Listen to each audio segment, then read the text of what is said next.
participate in a Don and Mike Show contest? How about this? You or a member of your household can only win once for 60 days. You must comply with any age limitations for each contest. For complete contest rules, send a self-addressed stamped envelope to the mighty WJFK, P.O. Box 3649, Washington, D.C. 20007. Thank you, and God bless. Everybody loves Don and Mike. Hey, somebody grab Colette, please. Did she do something special? Before she gets out of here.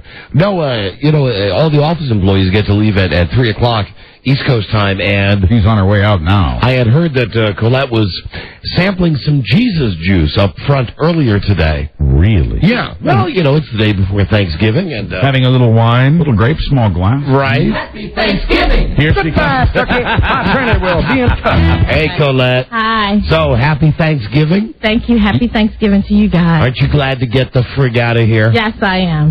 Colette and I have very intense exchanges, verbal exchanges about how each of us feels on Monday and on Friday. Mm-hmm. Yes, and Monday being the bad, Yes. Friday being the good. And it's the countdown on Friday. Mm-hmm. This is better than a Friday. This is a Wednesday with 3 days, 4 days ahead of you. Yes. Earlier than say about. See, we're sampling some Jesus juice up at the front desk. Yes.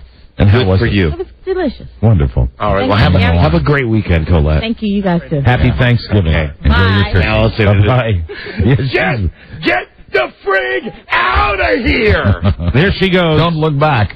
Bouncing down the hallway. That's kind of how we normally say goodbye to each other at the end of the week. It's like, get the frig out of here. No, you get the frig out of here. I'll see you Monday back at this asshole. I'll see you Monday back at this crap. I've never witnessed this. I had no idea it was that intense. Yes, a wonderful first impression. Yes. Well, she is the director of First Impressions, Robbie. Well, welcome to my house. So anyway, there she is, Colette Harris, having some wine today. Happy Thanksgiving. Yeah, baby. This is Sacramento wine? Hello. You didn't answer my question. Was it Sacramento wine? You're going to have to pay attention to me today. Was it Sacramento wine? Will you stop it? Was it Sacramento wine like Manischewitz? I don't know, Fonzie. The holidays. He's talking about your hair. Thank you. So that's don't answer my questions. I'm just trying to have a little exchange here. Okay. Seriously, was it Sacramento wine? No, Sacramental. Like Holy Sacrament. Oh, all right. Even on the second go-round. Yeah. Okay. My God. Was it Sacramento wine? Yeah, now we stop everything. I think it was Bartles and Jane. It was Bartles. It was a wine cooler. I think so. Wonderful. Okay. Wine. All right. No problem. Well, Rob? It was Mad Dog. 2020. See? Okay. That's all I wanted. Okay, sorry. That's what I wanted. Excuse me. No problem. Excuse me. Let me just say this to Mike. Hey. I wore my hair like this for months and months and months. No, but you have months and months and months. Yes. You have a leather jacket on today. Yeah. And it's a little Fonzie. And I have khakis on. Yeah. And I have a Democratic Convention T-shirt. Well, I never saw Fonzie wear that. But, right. But you never saw Fonzie get that political until he got out of the business. But you do have the stuff in your hair today. Yeah, I've got. I'm gelled today a little bit. You're gelling. I'm very happy to have my hair long again. I like it long. Sure, I do. Okay, well, I'm very sorry about that whole Sacramento wine thing. Sacramental. I understand. And then you said Thunderbird and Mad Dog 2020. Yeah. Yeah. Yeah. Someone did. Yeah. Yeah. And what? What? What do you mean? What do you mean? What do I mean? What are you doing? I'm doing the show. So am I. Okay. It's the holidays. Yes, the day before the big holiday break. I know it is. And perhaps in a minute you'll find out why. Maybe I'm wound a little tighter. Okay. See, I hadn't noticed. Hadn't you? No. There's many factors at play here. Sure. Fear factors? Feeling better.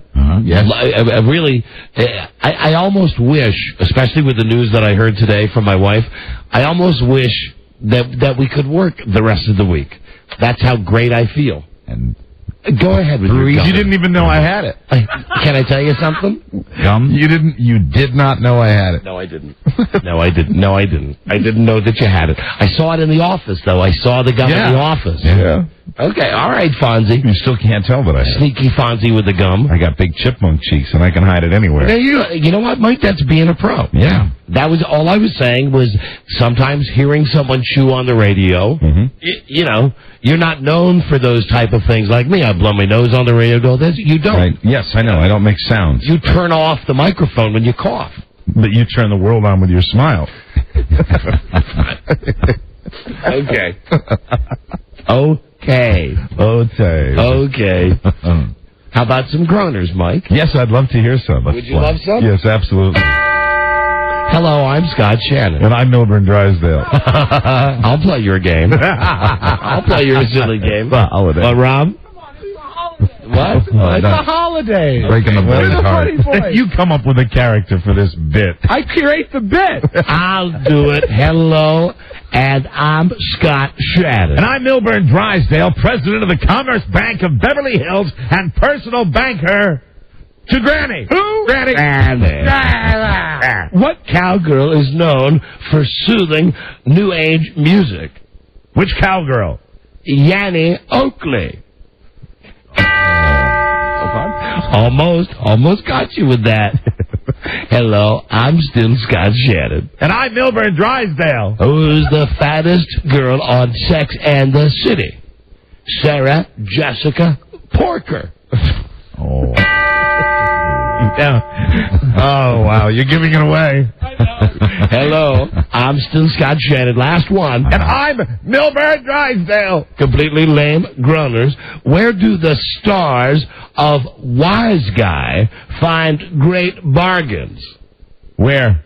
Ken Walmart. Oh. Hey, now. Oh, that's Now you got to get on the clock here. Wow. Both of you have to make a decision, and I think it's Mike's turn to guess first. Were those completely lame groaners from the prep service, or did Rob A. Spiewak write those? Mike. Just on his reaction, I'm basing it. I think it's Rob. Buzzy. The laser targeting says it's Rob. Ken Walmart. Yeah, you know, you shouldn't laugh so much at your own stuff. You gave it away. I know, but the Porker one was great. The Porker one. Wise Guy off the air. Like 15 years ago. And that's why I thought you wouldn't think so, because it would seem like something that the dumb prep service would do. No, that's something that the dumb Rob would do. Rob would do. All right, hello, everybody. Hello. Hi there. Hello. Hi there, John Kerry. Oh, hi there. Hi there. Oh, Jerry. Hello. Hi there, Tony. Okay. Hi, Don, Mike, man. We appreciate it. Thank you. You can call Don and Mike anytime from anywhere in America. 877-365-3636. They're ready to believe you. Right. I'm trying the door, Rob. Jiggle the handle. It just ain't happening. True story. He was a neo-Nazi with one true enemy. Himself. A man of faith. A man of hate. His soul torn apart. View discretion advised. How have you been? There it is. Of course, it's just a sound effect, so please disregard it. Hi, folks. Dumb Rob here. Good afternoon, Mr. and Mrs. Gobble, Gobble, Gobble, and all the ships at sea. Grandmothers stay on the treadmill longer than them. Don Geronimo, and there he is, Mike. Right. All right, hi, everybody. Yeah. Hi there. Don and Mike show. It's our show. It's a new episode on this Wednesday. 11/24/04. Hi, Don and Mike. Buzz Burbank here. No, he's not retarded. Hi, everybody. And hi, thank you for listening, everybody. Don and Mike show, new episode. It's 24 November 2004. Call us from anywhere in America at 877-365-3636. From Canada, from Mexico, 800-636-1067, and D.C. 202-432-1067. We're here. We're queer. We're in charge now, gentlemen. Yes, and we're here. We're doing this show on the day before Thanksgiving, which is Traditionally, heaviest. The heaviest day of the year. And Friday is traditionally The Heaviest shopping heaviest shopping year. Okay. I like this way of doing it now. I think that I believe it has been freshened now, and if we maintain that low level of enthusiasm, I think we can say it maybe So do I. once or twice during the show. Yeah, we'll save it. We'll save it.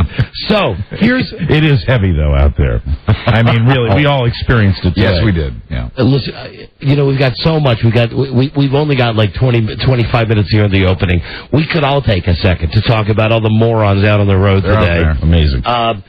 let me rather take this time to find out how things are going. There's the music. With the pressure of Thanksgiving tomorrow. Yes, please. My child bride, who incidentally was the carrier for all of the illnesses here. It all started with her? Thanks, Freda. And she's got it again. She seems to have the type of strain that I had early last week, where it affects man, that's not good. mainly the voice. Oh, no. Now, I'm operating on that thought that since I've had it, I'm immune to it. Now, you sound pretty good today. Yeah, I feel great. Oh, there he is. There she is. Hi, baby. Hi, sweetie. So anyway, before we talk about the pre-Christmas miracle, how manic are you one day before the big day tomorrow? I'm not stressed. I'm really relaxed. Do you feel better than you sound? Oh, I feel great. My voice just I don't know, it just gave up the ghost yesterday. Just too much talking. It just quit. Been there. All right. My voice is, 150 years old. So I think I use a lot of miles on it. we've got all the details worked out tomorrow with the food, with the people. We'll come to an agreement on the time of the opening of the absence. The boy is here. I think the boy might be coming by the show today. Very good. That'd be great. Good. What? I said good. Yeah. And here's my Christmas miracle that my wife hit me to a little earlier today. Already. Now, what wouldn't any man want? Let me just start right there. What wouldn't any man want? Let me be more specific. What wouldn't any married man want? What wouldn't a man who's been married for 23 years really want more than anything? I ask you guys, it's a Christmas miracle. Do you have any idea what I'm talking about? I refuse to answer on the grounds that it might incriminate me. It's nothing like that. Like what? Well, I thought you might... What, do you think, like divorce? No. No. Well, Mike. No, I love her. I'm keeping her. My mother-in-law's coming for a week. How's that? There you go. Okay, all right. Now we're getting closer. What wouldn't any man want? Yes, what wouldn't any man want? What man, let me just say this, what man wouldn't after 23 years be ecstatic to learn that his mother-in-law is coming to live with him? Oh, congratulations. Wow. Now, this is not a long-term, well, it really depends how you define long-term. I haven't even told you all the details, my darling, so this might end up being a good thing for you. How so? Well, I mean, beyond the obvious benefits the obvious companion that I'm already looking forward to having your mom live with us. Say that Gma comes for a month, and we're talking only a month, and maybe in the dead of winter, for February. Then there's a good chance that she and I will, head south for a little bit, and you'll lose both of us. You'll be back to your ideal world. Yes, but still, you both have to come back. And listen, I just want you to know something. Eventually, yes, we do have to come back. I have been ready for this realization. We've had that unspoken agreement. I love your mom. We've had the unspoken agreement. I think south like Florida or south like Antarctica. I think Florida would be plenty south. Very good. I've known. I might look up Casa O'Mara in the south. I have known that this has been a possibility for the longest time. You guys ought to stay at my house, don't you? And I'm thinking a month could easily lead to 2 months, could easily lead to, gosh knows how long. But I just want to say, it's my Christmas miracle. There you go. I couldn't be happier. And it came early. And I generously and sincerely would tell you and your mother, anytime if I am not there, you are welcome to that house. And if you are there, then that's a real party. That's okay. What guy doesn't want to hear that great bit of news on the day before Thanksgiving? Enjoy. We're getting everything ready. We're getting everything together. And, Mom's coming to live with us. Well... Okay, color me blessed. You'll come to cherish this time. Color me happy. You're the luckiest man in the world. Didn't I say what married? Love for you, my baby. What, baby? It's just double the love for you. That's right, double the love. You got two women that love you now. As I said before I started this, what man wouldn't want this? The best possible gift. I've had her as a visitor many times over the years, and God knows I've crashed at her place as well, but to actually be able to live together. And in the morning conversations. And what did you promise my dad as he was on his deathbed? Just this, that we take care of your mom. There you go. That you take care of. That's why I'm so ecstatic. And you'd enjoy it. I think that was the underlying also promise. Well, maybe something was said along those. I'm just having that sticker shock. That's all that it really is right now. It's just sticker shock. Soaking in. But I love your mom, and your mom is cool, and yes, bring her on. And all right, choose between this. Who would you rather have live with us, Mom or Bart? Your mom or Bart? Yeah. I would have to get back to you on that. I would choose my mother in a minute. Over Bart? What? Hold on, baby. Are you involved in this? Are you living in this house as well? Yeah. I mean, right, it's not just you and Mom. Well, then because I was going to say, if it was just me, I would rather live with Bart. Now you're talking about the whole social dynamic. Yes, I guess I would have to, in that circumstance, choose Bart. But the ideal circumstance would be everybody back in the room. I'm kidding. Of course I'm kidding. Everybody's welcome, and everybody's going to be home this weekend, and it's going to be great. And she's moving in, so there you go. Like right away? It's a graduate. No. You know, we're looking at January, Mike. No, I think February, to be truthful. I think February, but the end date is what's open-ended. You know, the beginning date, I think, is Feb 1st. Okay, the end date is a little hazier. Okay, there you go. That's why I'm so happy, because there's no end date to this. That it's open-ended. Should you look on the bright side? It might only be a month, and February is your shortest month. You know, as she gets, as she's becoming more calm about this, her voice is coming back. Yes, I believe so. I think I sound like Kathleen Turner. And you'd have to jut your jaw out a little bit. Anyway, listen. I sound like Kathleen Turner. Yeah, there it is. You do. There you go. All right. Well, love you. Love your mom. Love everybody.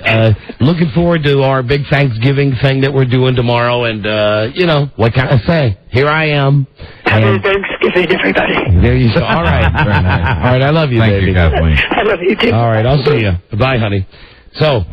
What man wouldn't be walking on? And once again, congratulations. A Christmas miracle and a Happy New Year. Maybe you noticed me just dancing around a little bit earlier, Mike. I've never seen you happier. I know that. Yeah. You have many moods, and I'm actually aware of the mood you were in the office. Which was not a depressed mood. That is bliss. It is a joy.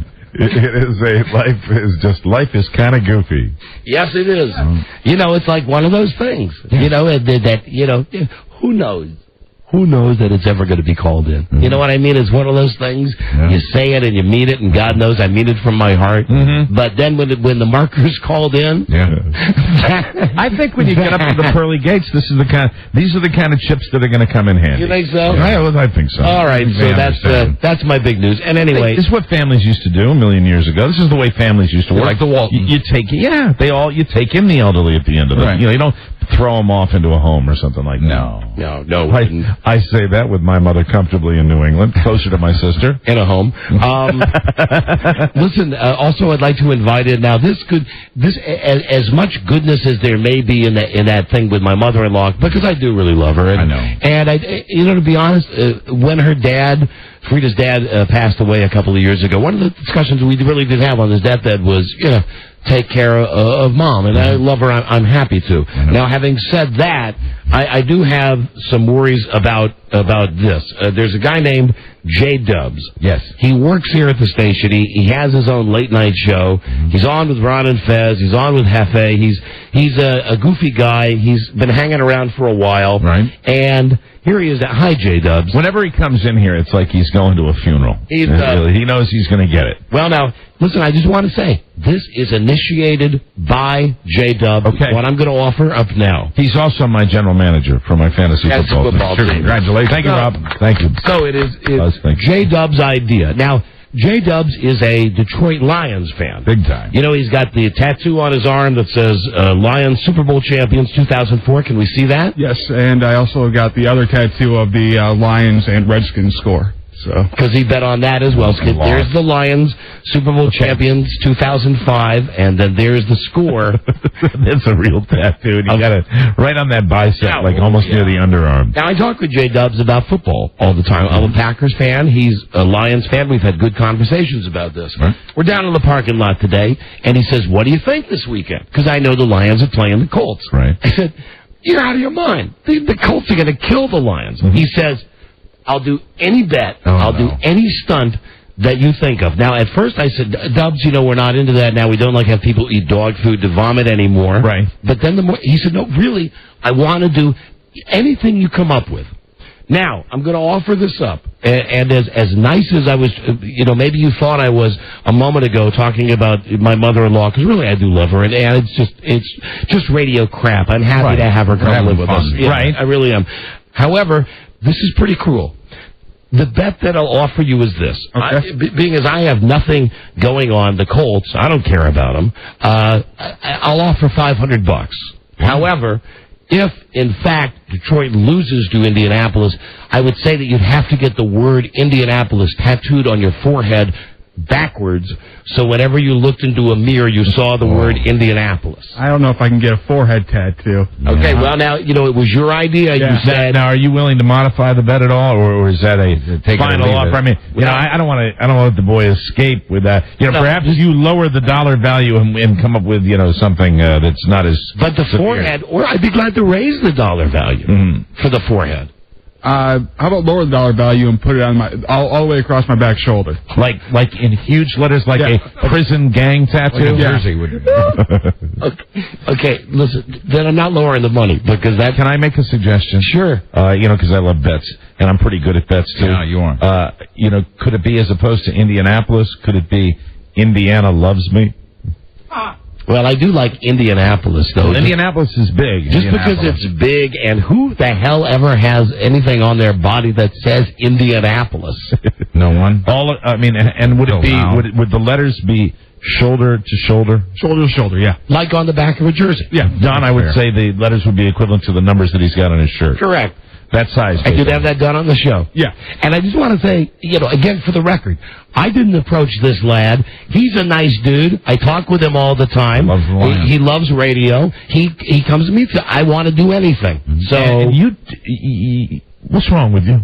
I'm thinking there's going to be a huge upset. The Lions play a lot better on Thanksgiving than normally. Still $500 for you. Yeah. So $500 goes to you if the upset occurs, and otherwise you get an Indianapolis tattooed across your back. Yeah. And we'll set that up to do that if you talk to BA either on Monday or Tuesday. On the occasion that you lose. If the odds go your way. That's right. That's the early game tomorrow, right? What is the line on that game? I think about $1 million. It's got to be at least 14, right? I think it's 10.5, 12, or something like that. 10.5 or 12. You're a brave man. You don't get many games in the NFL that have that kind of spread. It's Peyton Manning, for God's sake. Oh, dear. Peyton Manning against Joey Harrington. You have some kind of gut hunch, or are you just once again sacrificing yourself? I almost made a bet last year when the Lions played the Green Bay Packers on Thanksgiving, and I killed myself that I didn't. And now I'm not going to pass it up this time. No, all right, well, you're on. Dubs, my man, you're on. Have a great weekend. Either way, we'll see you Monday or Tuesday on the show. Very good. Okay. Thanks, Dubs. And then off to the beach with you, my boy. He ain't hooked up right. No. On his back. I mean, no, he's missing a few circuit breakers. Like a guy's name on his jersey. INDIANAPOLIS. That's 12 letters. As he walks out of here with his J. Dubs hat. In case somebody doesn't know him. It's customized hat. Yeah, he's got a J. Dubs on it. Nicely embroidered. He's a funny boy. And a natural broadcaster. Mm-hmm. How about that? All right, well, that bet has been made. And again, just so you know, I'm not down there in the parking lot trying to get these morons that work here to do this stuff. He comes up to me and says, I want to do anything. You come up with anything, I'll do it. Well, I look forward to the game. Now we're all going to have a real game to pay attention to. Yeah. Sure, and think about it tomorrow, like in the third quarter when it's something like 52-10. Think about Dubs. Think about Dubs tattooing Indianapolis in huge letters across his back. Sitting in his little one room at the YMCA with his hot plate watching his black and white TV. Think how salty his meal will be from all the tears. As he cries into his frozen dinner. So that's J Dubs. That's what's happening there. So we'll follow up on that on Monday. Hold on a second. Ed, Don and Mike show. Hello, Ed. Fellas, how you doing today? We're doing great. Hey, you know what? I just wanted to say you got to clarify to make sure that it's a straight across bet. He's not going to come in if Detroit loses by 7 and say, well, they did beat the point spread. No. No. That's not how we bet. No. J Dubs has. I mean, he's got scores of games tattooed under his arm. You know, he doesn't care. He doesn't care about points. No. Obviously. Okay, now, one more question. I got a question for Buzz. Buzz, when it comes to the absinthe, is it better to go straight to the Green Fairy or to try the other one, the 1792 first, and then go to the Green Fairy? Don't we get this question a lot, Buzz? I've tried several. I like the 1792 the best. Something I forgot at the grocery store. Tastes best and it's powerful. Sugar cubes. I got to stop tomorrow and get them too. Yeah, because we're everybody. Rob says, hold on, Rob. Just put his finger up as to indicate we might have sugar cubes. Hello, Bill, Don and Mike show. Probably Bill. Do. Hello, Bill. There, fam! You don't have to put up with Don and Mike. Just drink Green Fairy. You don't care if it's wrong or if it's right.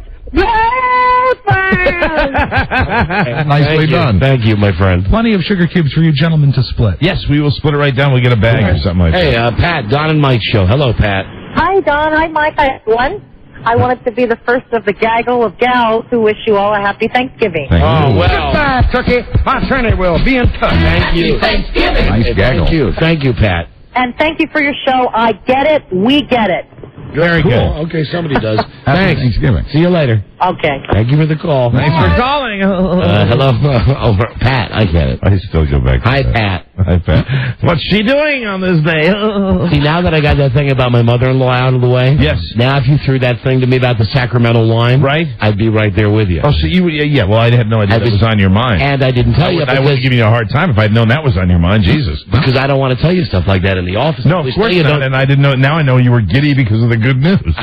Of course. I tell you all the time, don't leave it in the locker room. Sure. Sometimes Mike says to me something he wants to say on the air. I say, wait, just tell me when we get in there. Right. So I didn't want to tell you the great You news. had a bit of urgency in the locker room. You were ready to get in. He was storming down that hallway, ready to play today. Yes, hello, AJ, Don and Mike. AJ. Hey, Don. Hi, AJ. How you doing? Doing great, thanks. Mother-in-law's coming to live with you? Yes, ma'am. How about that? Isn't that something? Oh. Shut up, AJ. Get out of here. He's funny. Have an update here on let me see another bet that we have going. Okay. Hold on, it's not really Rob, step up please. There are two things. One is, don't we have a post-it about a bet with Mike about a turkey before Thanksgiving? It wasn't a bet. It was if Mike remembered, he could rotisserie a bird on today's show. Oh, really? Yeah. Oh, okay. All right. Well. But I moved that we could move it to the last show before Christmas. And betting that I'd still forget it? Well, no, it wasn't a bet. It was just you asked if you could rotisserie a bird, and he said yes. If you remember, you could do it on the show before. I would bet that you'd forget it if we could have a rule that no one could remind you prior to the last show before. Oh no, it passed today. I'm not sure I understand. That you know today. That we never speak of this again until that so day. We never speak of it until the last show before vacation. Which is like, what, the 17th, the day before, Friday the week before Christmas Eve. See, part of me goes, no big whoop, because it might be one of those things that I do remember and then pretend I don't. All right, so I don't forget have to it bring then. all the crap in. Forget it then. Whatever. Let's talk about another bet. So I've been lugging that posted for like 8 months. No reason. Now, how many weeks has the bet about your hair been going on? You know what? Let me go check, because I actually made a note, but it's in the office. I'll be right back. I think it's been at least 7 or 8 weeks. The deal is Mike is I would think his hair would have grown longer. Mike? Doesn't it seem like... Hold on. Let me bring... Are you with me on that? Yeah, let me bring someone else in on this. Yeah. Okay? Seems like it had Hi, B.A. Hey. This is why I bring it up. Because 7 or 8 weeks ago, maybe it was more like 6, whatever the case, Mike made a deal with Rob. He paid him $50 a week not to cut his hair. Beth Ann says to me today, in confidence before the show, and be careful what you say to me in confidence before the show, she says, you know, it just doesn't look to me like Rob's hair is growing. No, he's trimming it. Didn't you say that, B.A.? Yeah, it's like it's stopped. Yeah, I mean, he's trimming it. I mean, I know he got rid of his facial hair, and I thought, well, I'll cut him some Well, I mean, that. he doesn't have the buzz cut, but I mean, my hair was super short, and my hair's really grown a lot. October 11th. Your hair grows. October 11th is when you handed down the challenge. I think my last haircut was 3 weeks prior to that. The only part of his hair that would indicate to me that October 11th, that's roughly 1, 2, 3, 4, 5, at least 7 weeks. The only part of his hair where it really does seem like there's a difference is the front does seem to be growing long. But I think in order to short it is when you start. You've never had it as short as I wear it. No, I don't. That is true. And in order, I think, for everybody to have peace of mind, so I don't give him a hard time, I think what we have to do is like maybe pick 4 spots on his head. Start measuring. So that we know I already have spots. Well, not the big. We won't measure that bald spot. Okay.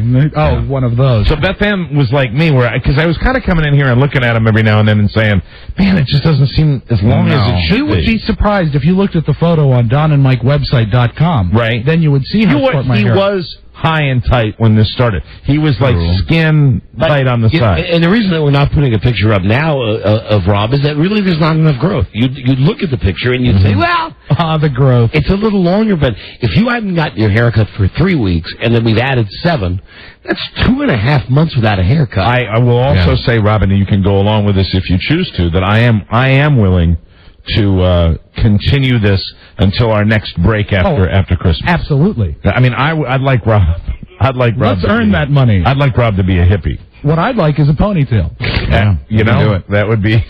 I heard there'll be other. There'll be these held back. But what will you do? Because I heard through the grapevine that you already made a deal with your wife that you were going to keep that money and that you were going to buy another one of your stupid microphones with that money. Exactly. So we'll see how far we go. But a good microphone, the one I like, is very expensive. Well, okay, so I'm willing to do this at least until the spring. She talks, doesn't she? Talk and talk. My wife. Your wife, Mary, talks.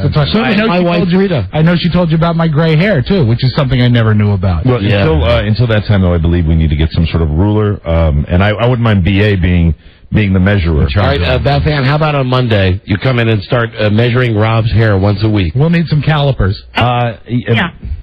What, Mike? Don, I'm sorry. I mean, at some point today, if she can find a ruler, doesn't have to be on the show. Suggest that. I would do it today. All right, okay. Because that could be another trim on the weekend, and we don't want that to happen. Okay, I'm pretty. If I had a trim, it would look better than this. I'm pretty sure Rob's not going to be getting trimmed this week. Hey, be nice, but you're right. I know. I'm just. You know how it is when you're with your parents. Or will be. Don't I? What's that? This is the caliper. But I was kidding when I said that what we need is Joe, we don't really need a real caliper, Joe. We need a regular ruler. But he had one. Oh, but Joe, listen, as long as you're here, why don't you say Thanksgiving's here, have a can of beer? Thanksgiving's here, have a can of beer. All right, Joey, thank you. Thanks, Joe. Thanks. Maybe he could sing it. Yeah, like his new hit song. Mall Traffic. I didn't realize this. This is why you got to read emails more carefully. Joe sends me an email this morning that says, "Hey, how you doing?" This is how I read it. First, it says howdy, HOWDIE. I love that. That's nice. And he writes. Oh, Beth Ann hung up. Hold on, I needed to talk to her. He writes, do you mind if I plug my website today in the 2 to 3 hour? I've got a new song on my site you can download. I wrote him back, sure, go ahead, plug it one time. Just, mention our website, too. I don't care. I come in and everybody says, wow, did you hear Joe played some crappy song today between 2 and 3? He played his song? I said, I didn't know that, and I guess I guess I should really check the email here. So he played his song? Yeah, I'm sure he wrote and asked permission, and I didn't read it right. And he said, yeah, sure, well, you go ahead, plug your thing. How did it go over? Well, I heard... Had he got any reviews on it? Well, that's the only review that I heard from someone whose name I enjoyed it. I won't mention as I came into the building today, Paul Gorgie. When I came in today, Paul Gorgie, who I think has left already, Paul Gorgie mentioned something about the song being great. Oh, fantastic. Paul Gorgie. It's a holiday song. Yes, it is. And it's about lots of traffic at the mall, you see. He produced it and everything. Puts me in the mind of Warren Zevon a bit. I got some poker players in here right now. They're not giving anything up. You notice that? They're not giving us any. They're showing some cards. See, here's the thing. Buzz is a friend of Joe. Yes, I'm aware of Buzz that. is a supporter of Joe. I am. So no matter what Joe does, I do like his Buzz is going to stand up for him. How about this? You'll like this. The song is really the best example of Joe musically. If you've heard other of Joe's recordings, Joe doesn't really jump out. Joe, being Joe, jumps out of this recording. Thank you, Rob. Okay. If you catch my meaning. I sure do. Plays all the instruments, sings back up, and, of course, the lead. Right. And talks it up. Okay. Buzz sounds like his manager. Sure does. Colonel Tom Elvis. Was he like Lenny Kravitz? He does everything on the record himself? Yes. In this case, yes. He's like the Fairfax version of Prince. One more thing I did want to touch on before we hit a break here. Beth Ann McBride. Yes. Without getting into great detail, is your daughter alive? Yes, she is. I heard, and it's nothing really like that. The deal is, Beth Ann's daughter goes to the train station to pick up Beth Ann's Uncle Billy, who's coming in for Thanksgiving. You mean like the one from It's a Wonderful Life? Well, that's what I thought as well. Sure. But no, it's really Beth Does he have Ann's. strings tied around his fingers? It's Beth Ann's Uncle Billy. He probably had a string around my daughter's neck after a while. Don't you know what this means? Oh. It means poverty in prison. Hold on, Joe. He's the guy at the depot with the pet squirrel. Joe just brought me the email. Okay. Howdy from Joe to Don. Can I plug my website and new holiday tune, Mall Traffic, today during the 2 p.m. hour? It's available for free on my website. Go check it out. It is free. Is that it? That's what he wrote. Then you did not read the email incorrectly. It doesn't say, can I play it? Well, I guess not. But, I mean... Okay, technically. Only Joe. Okay, technically. Only Joe would bring in the email to incriminate himself further. Don't sweat it, Joe. I'm not mad. Don't worry about it. But like I said, it's free. Go get it. Have fun. Get out of here. Get out of here, whore.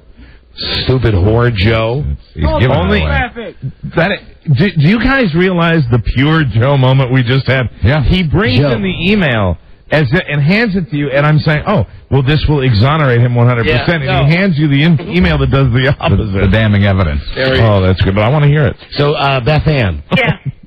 She's in the office today. We're having the chat that we do. You know, here's how that goes every day. Basically, she says, "I hate Todd Hughes. I want to quit." And I say, "No, come on, he's not that bad. You can work with him, Beth Ann. Mm-hmm. Don't throw yourself out into traffic." Right. And then come on, I'm kidding. We all feel that way. I'm kidding. You love him and he loves you, and we love him. He's the general manager for now. So. The deal is that while we're having this discussion, her cell phone rings, and I hear on the other end of the phone. And I'm sitting away from Don. Beth Ann is all the way on the other side of the office. I swear to God, I hear from the phone. I hear.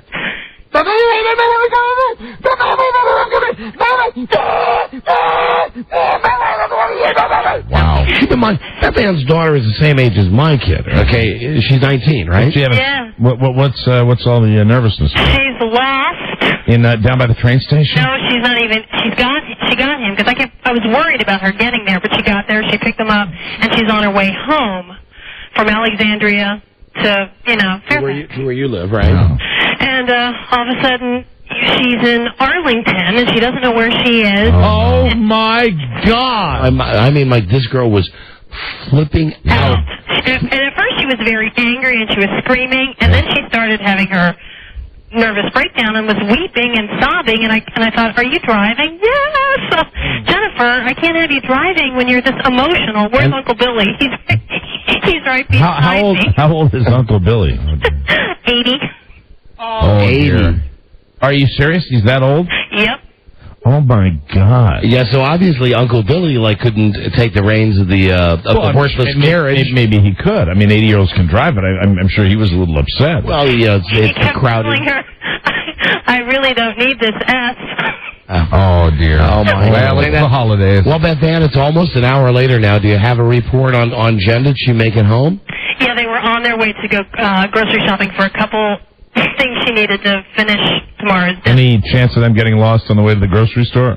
I asked her if I could speak with him just to make sure he was okay. He seemed to be okay. And also, I got a glimpse into Beth Ann problem solving. Her kid is lost. She's left the train station. She's in another city. Mm-hmm. Beth Ann says, turn around and go back to the train station. Oh. She says, I don't know how to get there. And Beth Ann says, if you just go back to the train station, I can tell you how to get home from the train station. Meanwhile, I heard her kids screaming at her saying, I don't know where I am. I don't know how to get back to the train station. If you get a call and she's lost in the grocery store, tell her to just go to the end of any aisle, and she'll be at the front of the store. But she sounds like she's calmed down now. Yeah, but she was very upset. Don, you can attest to that. It was awful. Yes. No, listen, I think part of it might be you. I think part of it really is you. You know, if you win the... You think it was me? How was it me? Well, you're high-strung, and I think you might pass that along to poor Jennifer. But, yeah, I did hear it. And at one point, Beth Ann actually sat across the room while her daughter was going through this traumatic moment. Only one parent can do this with another parent. Right. She just held up the phone. Yeah. She didn't even have it on speaker. Held it away. She just held it up, and all we heard was this... and we just looked at each other, and just like... And you knew. What is wrong with these kids? Yeah. If Beth Ann wins the football pool a couple of more times, she can buy one of them GPS units. Sure, and just, put it in like your daughter's purse or something. I think I would do other things with that money. And speaking of trouble on the roads... Is this it? Yeah. Oh, is this Joe's song? Yes. Here we go. God. I can't believe we're actually playing this out. We have to break. We don't have time to play Joe's song, really. All right, B.A., we'll see you later. Okay, bye. All right, bye. All right, we'll play a little as we go to break of the latest by Joe Ardinger. See if I'm not right. Here's thinking there's got to be a better way. Just 1 hour of shopping shouldn't have to take all day. Now if I had my way, instead of driving all around the mall, Joe, I'd jump out from a helicopter. Joe, just like that old Santa Claus. Joe. All right. Isn't that a good Joe song? That is, yeah. Buzz likes terrific. Yeah, Buzz likes it. I like all Joe's work. And you got one pantomime for him, don't you? He liked it. Perhaps that's why. I like it, and I'm hungry. We got to break, everybody. We're glad you're listening on this day before our Thanksgiving. We'll be right back. This is the Don and Mike Show. Time for us to talk about OnStar. We like doing that. OnStar Personal Calling is a hands-free phone that's built into your OnStar-equipped vehicle. Voice-activated dialing and hands-free operation lets the whole family wish Grandma happy holidays from inside your vehicle. There's no phone to hold, no battery to charge. It's always there in case you leave your phone at home or you can't reach it in your bag. And it enables you to stay connected to those you need to talk to, even in cities and states where legislation doesn't allow you to use your handheld while driving. It's fantastic. Plus, now OnStar offers 2 ways to help pay for your service. As always, you can buy the prepaid minutes. Now they offer the new America's Choice plan with OnStar. You can add your built-in OnStar hands-free phone to your existing Verizon service package. That way you can use your handheld phone when you're outside the car and your OnStar phone inside. 2 ways to connect that work off 1 package of minutes and 1 Verizon bill.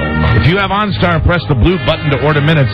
If you don't have OnStar, check out OnStar.com or swing by any GM dealership for a demo. The Don and Mike Show. Right, yeah. WKK. This is the Don and Mike Show.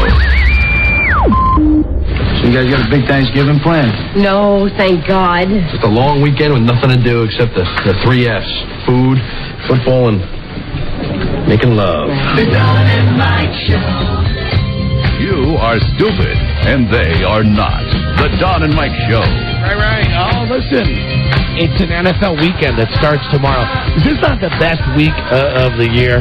You work 3 days. You got a big stinking feast tomorrow. You get just blotto, jerk-face drunk. There's football on. It's Wednesday. Yeah. Today. Tomorrow's Thursday. So we'll have Rich Eisen on today from the NFL Network and his show, NFL Total Access. Rich is brought to us by Tower Records and Tower.com. No one has a bigger selection of the music and movies you love than Tower. And our show at Westwood One is brought to you by Playboy. Been a good boy this year, then you deserve Playboy's Gala Christmas issue. with Denise Richards not wearing her holiday best, along with college hoops and more. December Playboy on newsstands now. So, it's a truncated week. Yes. It's Wednesday. We're only working 3 days. Right. Everybody gets the holiday. So, the Thursday favorite will now be moved to Wednesday. Just a 1 week thing. We'll be back on Thursday next week, but as timely as today's headlines. Buzz, you'll love this guy. Dan Rather, CBS News. Oh, Dan. How are you? How are you, Dan? How are you, fellas? Dan, how have you been? I'm fatter than a Texas tick and an overfed hog. I'm moving on. It's time, and it's been a good career for me. You got canned. I have decided to leave CBS, and you might call it canned. What I refer to it is as moving on to greener pastures. I will still be a correspondent for CBS on 60 Minutes. Good. And I'm looking forward to it. I plan to eat more, let myself go a little bit, and be fatter than Candy Crowley at Hershey Park. I'm very, very excited about this opportunity, Don. Buzz and all your staff has been very nice to me. Good. You will be thought of in many ways. First, you're going to be the guy that was strapped to a tree during their hurricanes. Yes. Then you're going to. I was told by my superiors at CBS that was better and slicker than a lubed up index finger. Wow. And I was proud of that, strapping myself. I've noticed, I think it's been pointed out in the media as well, that during the election, especially the most recent one, you had all of those dumb, it's hotter than a Texas June bug in heat, all those dumb sayings. No, I'll tell you, it's fatter than a stuffed possum in a garbage bag. Dumber than a Texas tard, like that. I'm very happy with all of my expressions. The thing that I should tell you, Don, is these expressions come from actually Texas, and that, of course, is where I'm from, and I'm proud to be from Texas. I'm very proud to have represented Texas. Are you going to break down, old man? I'm sorry. Now, this is another thing you're known for. Now, folks, this is what we got here. We've got a man that's leaving his job of 24 years as Dan Rather, anchor of the CBS Evening News, and I get a little emotional. I just get a little bit emotional. What's the frequency, Kenneth? I've found that. Ladies and gentlemen, Dan Rather, CBS News. Let me see if I can get myself back together. Okay. First of all, you tend to get more emotional the older you get, and I don't know whether you've taken a look at me lately, but I feel older than a Buzz Burbank eyelash.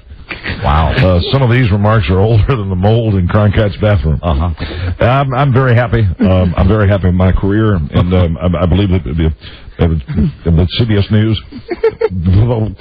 Courage. Oh, don't get me started. I'll be meaner than a coon cat and a rabid dog. But it's great to be here with you, and I'd like to take this opportunity, if I might, ladies and gentlemen, Dan Rather, CBS News, to say thank you. Thank you to all the. Now listen, don't lose it here. The viewers. Come on, hold it together. I'm fine. It's time for me to move on. Let's time for me to leave CBS News. Let's tap into the non-emotional side of this. Time for me to think about being on the other side of the dirt. No, it's too early. We started discussing this in earnest as early as last June. That's when we were talking about leaving. My moving on to other duties after CBS, and Dan Rather, 60 Minutes. I'm Dan Rather. That's fine. It's good enough for me. I don't have to anchor the news. I look forward to taking some time off and hanging as loose as Bob Schieffer going commando. Oh. Now, wow. Yes. It seems to me that you're not going to be happy being the main guy, and you're kind of getting pushed out. I'll be happier than a Texas hooker. You're getting... I think you got... Now, let me stop you right there. Yeah. And this is important. Okay, Dan. To point out right now. Yes. This is something that you should realize, that I am going to be happier than a Texas hooker, and I will be very satisfied with my retirement. No, you won't. You're making judgments, and you're dumber than pizza. I'm not going to accept that. Let's talk I'm not going to accept it from a DJ who's going to tell me that whether I, Dan Rather, CBS News, is whether I'm going to be happy or not. Let's talk about John Roberts, the pretty boy that they are preening to take your place. A challenged individual. We at CBS News, I'm not looking forward to the transition, because there's nobody behind me that I've picked as a successor and they've told me that I can. Right now, John Roberts is not in the running for one simple reason. Why? He's dumber than a tulip in a turnip truck. I think he's got the job, though. He's dumber than a Steve Johnson stare. He's dumber than a box of salamanders. I think you've... Dumber than a dirty napkin in a dusty day. I think you've gone out here, and you're not thinking rationally. John Roberts is dumber than frosting. I know I've read in the newspaper he's got the job. No, don't let that confuse you. Dan Rather has serious designs on picking my successor, and that's what I intend to do if I don't let the bastards get me by the heels. Yeah. And grab at me and nip at me, and they've tried to move me out because they think I'm at 73, too old to anchor CBS Evening News. This is not, I should say, not a step down. I'll stay as powerful as Andre the Giant on Benzedrine. Wow. You know what? I think that perhaps rather CBS News. I'm going to try, Don. Yes, Dan. Not to get emotional, because it's very, very important to let all of my viewers that have watched CBS News over the years know that I'm not going to be an emotional man anymore. I'm going to be cold as frost on a pumpkin. I was told that you've also started to feed out a little bit, that you're not quite really... frankly, Don, I must tell you... in touch with what's happening today. I've been at CBS News since the early 60s, and I should tell you right now that I'm older than a smoke stain on a Texas chimney. I'm older than my wrinkled bag. Ooh. I'm older than an Andy Rooney spit bubble. I also heard... I'm older than Mike Wallace getting out of the shower. I also heard that you're an old man in this way, that you... I'm older than a Leslie Stahl neck lift. There's no doubt that I have lived a good long life, and I'm older than a Texas tick. I heard that... I'd just like to say at CBS News, Dan Rather, CBS News, Texas tick. That rolls right off the tongue. I enjoy it. I have to ask you... They told me to ask you this on the hour. Yes. Do you have to boom boom? Do I have to boom boom? That's what they told me to ask you. Do you have to boom boom? As a matter of fact, I boom boomed shortly before I came in here. Good. And I do not think that I need to boom boom right now. But I might need to... Rob? I might need to tinkle. The thing that they did ask me to do, and I don't want to do, is... I'd like to say to your audience, if I may... you have to check his depends. This is not, I should say... To make sure that the boom boom? Yeah. Yeah, I should say this is not retirement. I'll stay as connected as the telephone switchboard at Ma Rather's boarding house. Would you check his depends? There's no need to stay away from me, boy. Oh, just a peek. I'm Dan Rather, CBS News. Just like you would do with a baby. Now flat out. A smell Let's get serious for a second here. Yeah. Flat out, there's not a chance I'm going to let that boy into my bloomers. Okay. It's not going to happen. All I'm telling you is the people from CBS News said... Don't touch me. That's a cheap move. That's a cheap move on your part. I'll tell you, if you proceed with this, I'm going to label you as cheaper than a used bedpan. Yes, Rob you might just find an Alabama biscuit in there. And if you find an Alabama biscuit in there, you're not going to want to put it in your hand. If you do, you're a dedicated employee. I've had individuals at CBS News, ladies and gentlemen, over the years that have actually found Alabama biscuits in my bloomers and held on to them. Those were good boys. Some of them actually were embedded with some of the horses. Mm-hmm. Oh. Wow. I said I wouldn't get emotional, but here I am. Sure. Well, it gets me mad. I'll be meaner than Grandma Rather's whiskers on a young, beautiful woman's cheek. As a father of two, I did cop a sniff. Yes. It's nothing urgent, but we'll need to attend to it during the break. That's one of the things that one of his nurses told me about. Now, that's the part of the deal of CBS that I've had a problem with for quite some months now, and makes me angry. Makes me meaner than a Texas tick on an Oklahoma hound. And I'll just say it's biscuit time, and we've got several people at CBS News, especially right around that 7 o'clock hour. I tend to lose my focus. I'll be concentrating on last-minute edits to a news copy, and down there, because of my advanced age, things will sort of release. Now, who cut your hair? You've gone through these weird haircuts. You had that very tight metrosexual butch crew cut for a while. Yes. Then you let it grow a little longer. Yeah, I tell you, one day I got a super short one. You remember that, Dan Rather's CBS News haircut? Yes, I do. It was almost like a crew cut, and I was hotter than Rosie's pillows that day. I don't mind telling you. I was just ready to fire everybody, and I have the local CBS hair cutter. I'm not sure. I don't go to a barber. They come in and cut my hair at CBS at the news. They won't be doing that anymore. They won't. Well, 60 Minutes, we can get the same privileges, but we have to wait in line behind Rather Safer and Andy Rooney. And Andy's is just falling out anyway. Now, so that's it. There are times times when I get as confused as a blind fish wearing high heels in a house of mirrors. I don't mind telling you. This might be part of the reason that they're easing you out. Yes. All of these quaint sayings that you throw in all the time. Like happier than a Texas tick on a dead cadaver. Yeah, okay, that one I kind of... Dan Rather, CBS News. This just in. Yes? Time for me to move on. I'm going. Time to go bye-bye, and time to drop off a few Alabama biscuits in the CBS News room, which I'd like to do when I'm doing my commentary. That's usually when I like to let one go. Oh. Say, there's an Alabama biscuit for you. Dan Rather, CBS News. Boom, boom, out go the lights. Yes. This whole thing with you leaving this the most prestigious job maybe in broadcasting. I would just like to say... and now you're going to be on a news magazine? It has been and remains an honor to be welcomed into your home every evening. That's the company line. The fact of the matter is I'm being eased out for a man of questionable morals and a man of questionable taste. And there'll be several Alabama biscuits that I'll send to him from my home wherever I decide if I go back to Texas. May I take off my shoes? Why? Why? I'm feeling some pressure. Dan Rather, CBS News, feeling some pressure on my toes. My toes are as blue as a quart of blueberry boysenberries soaking in Windex.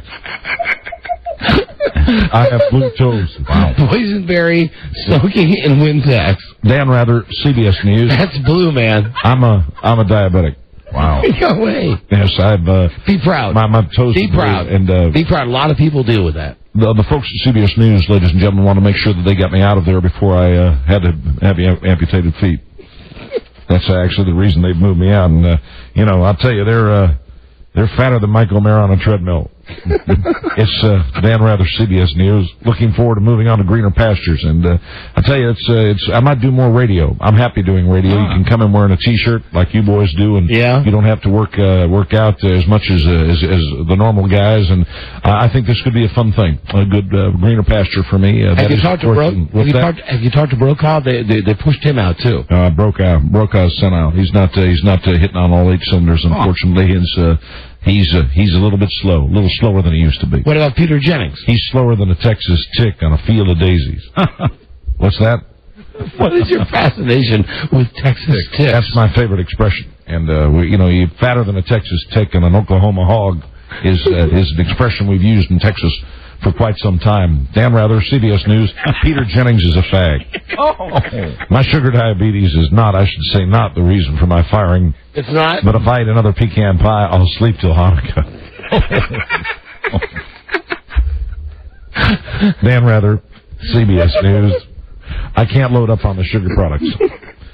Just last week I had a payday candy bar, and I almost nodded off in the middle of CBS News. Wow. Is there any chance, towards the end, that you go crazy and do one of those things like that guy in the movie network did? Any chance I'm fired and I'm not going to take it anymore. Yeah, mad as hell? I've got a commentary that I could read an excerpt from. All right, please. Please do.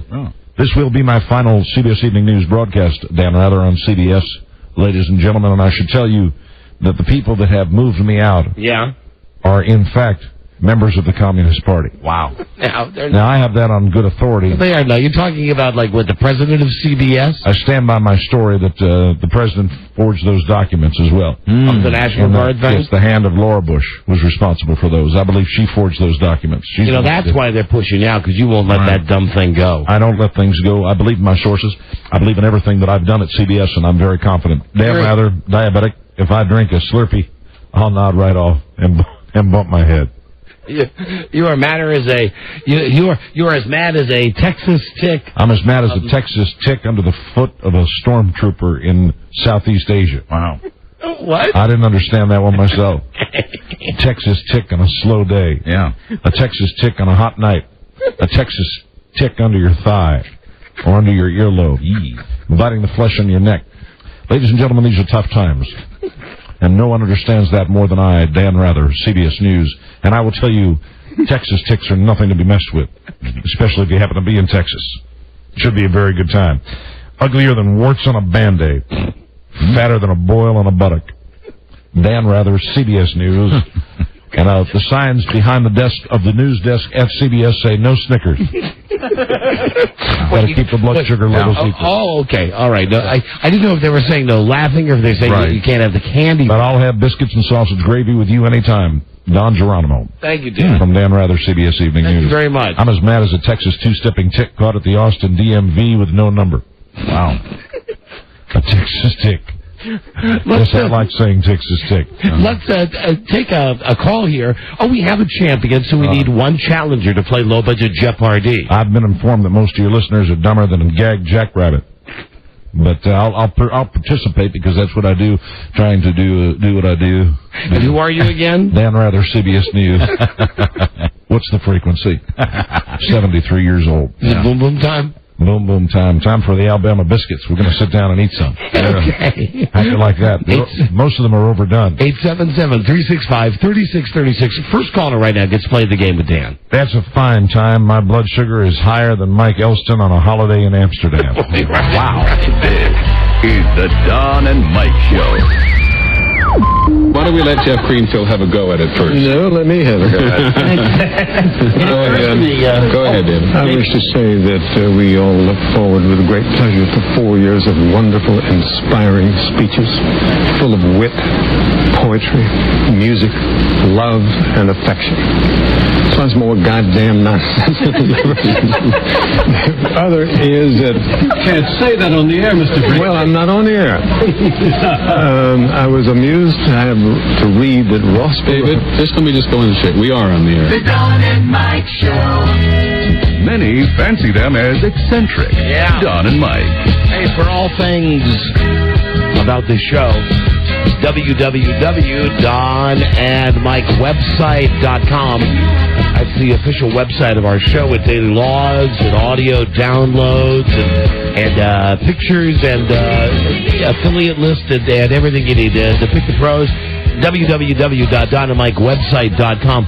Dan? I just hope that you can link to cbsnews.com with Dan Rather and pictures of all of our CBS employees. That would be appreciated if we could get on the Don and Mike website. It's time for me to go. I'm twitchier than a Louisiana cricket. Oh, Dan? I don't mind telling you. Yes, Don. Happy Thanksgiving. Yes, may I take this opportunity, Dan Rather, CBS News, to tell each and every one of your listeners happy Thanksgiving. Goodbye, Turkey. My attorney will be in touch. That's right. Gather with your families and be thankful for what you got. And Dan? We do that in Texas.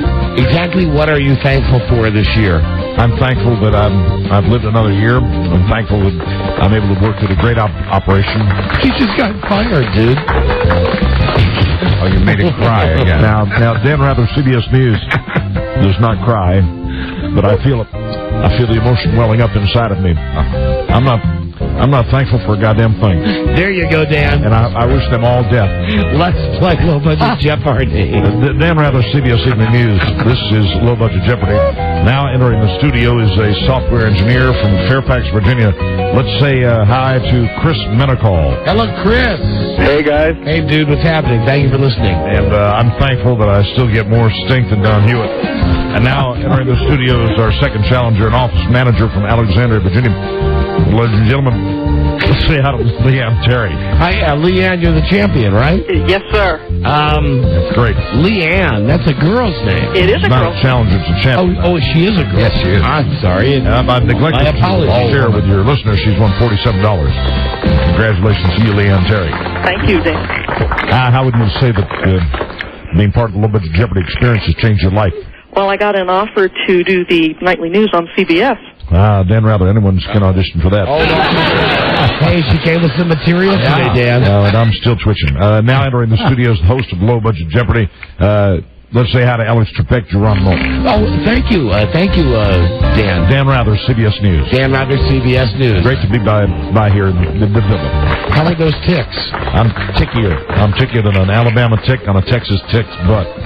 And here are your categories. You see, your Alabama ticks are smaller than Texas ticks. Oh, right. Everything's bigger in Texas, especially our ticks. Blood-sucking insects. that burst filled with blood. Human.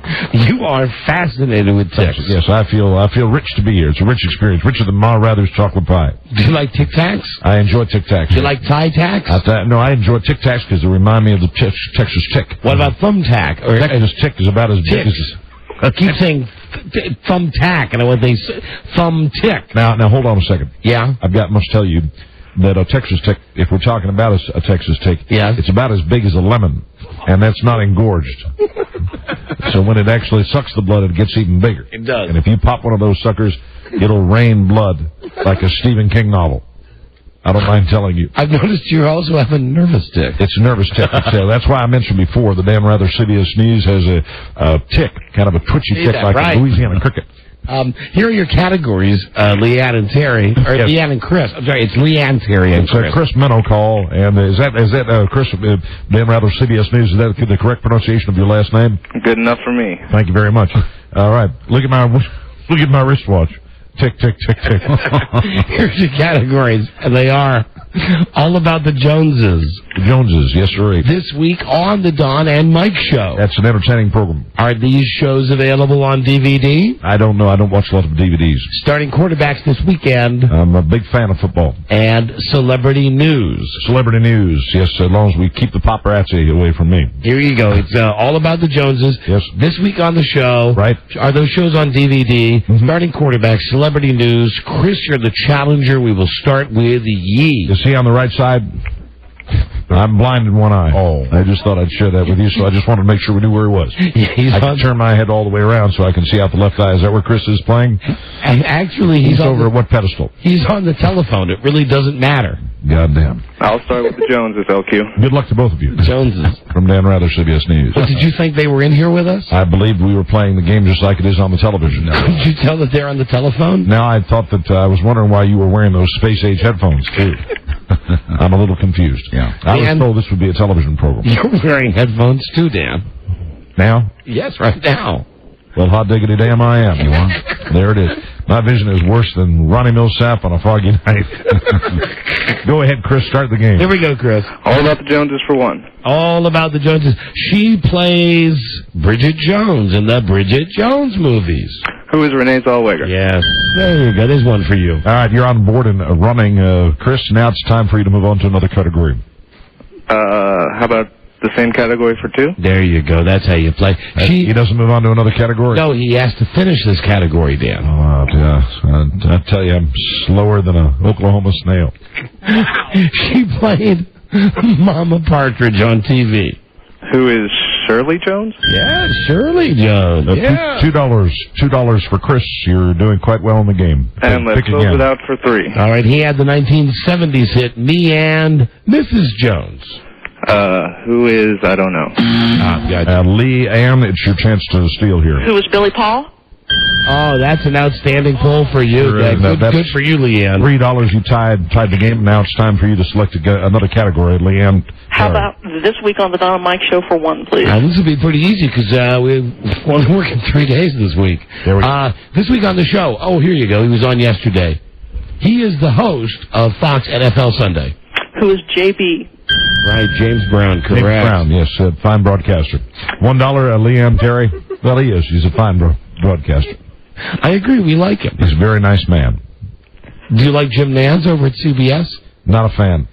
Not a fan. No. Really? Why? He's just two faces and any a nickel. Don't trust him at all. Wow. James Brown, I trust fat guys. Like him better. Don't trust Nance.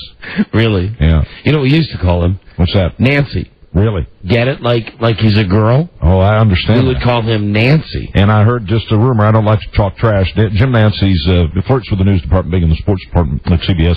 Yeah. I just heard that Jim Nance gayer than a Christmas candy cane. Really? Wow. Yep.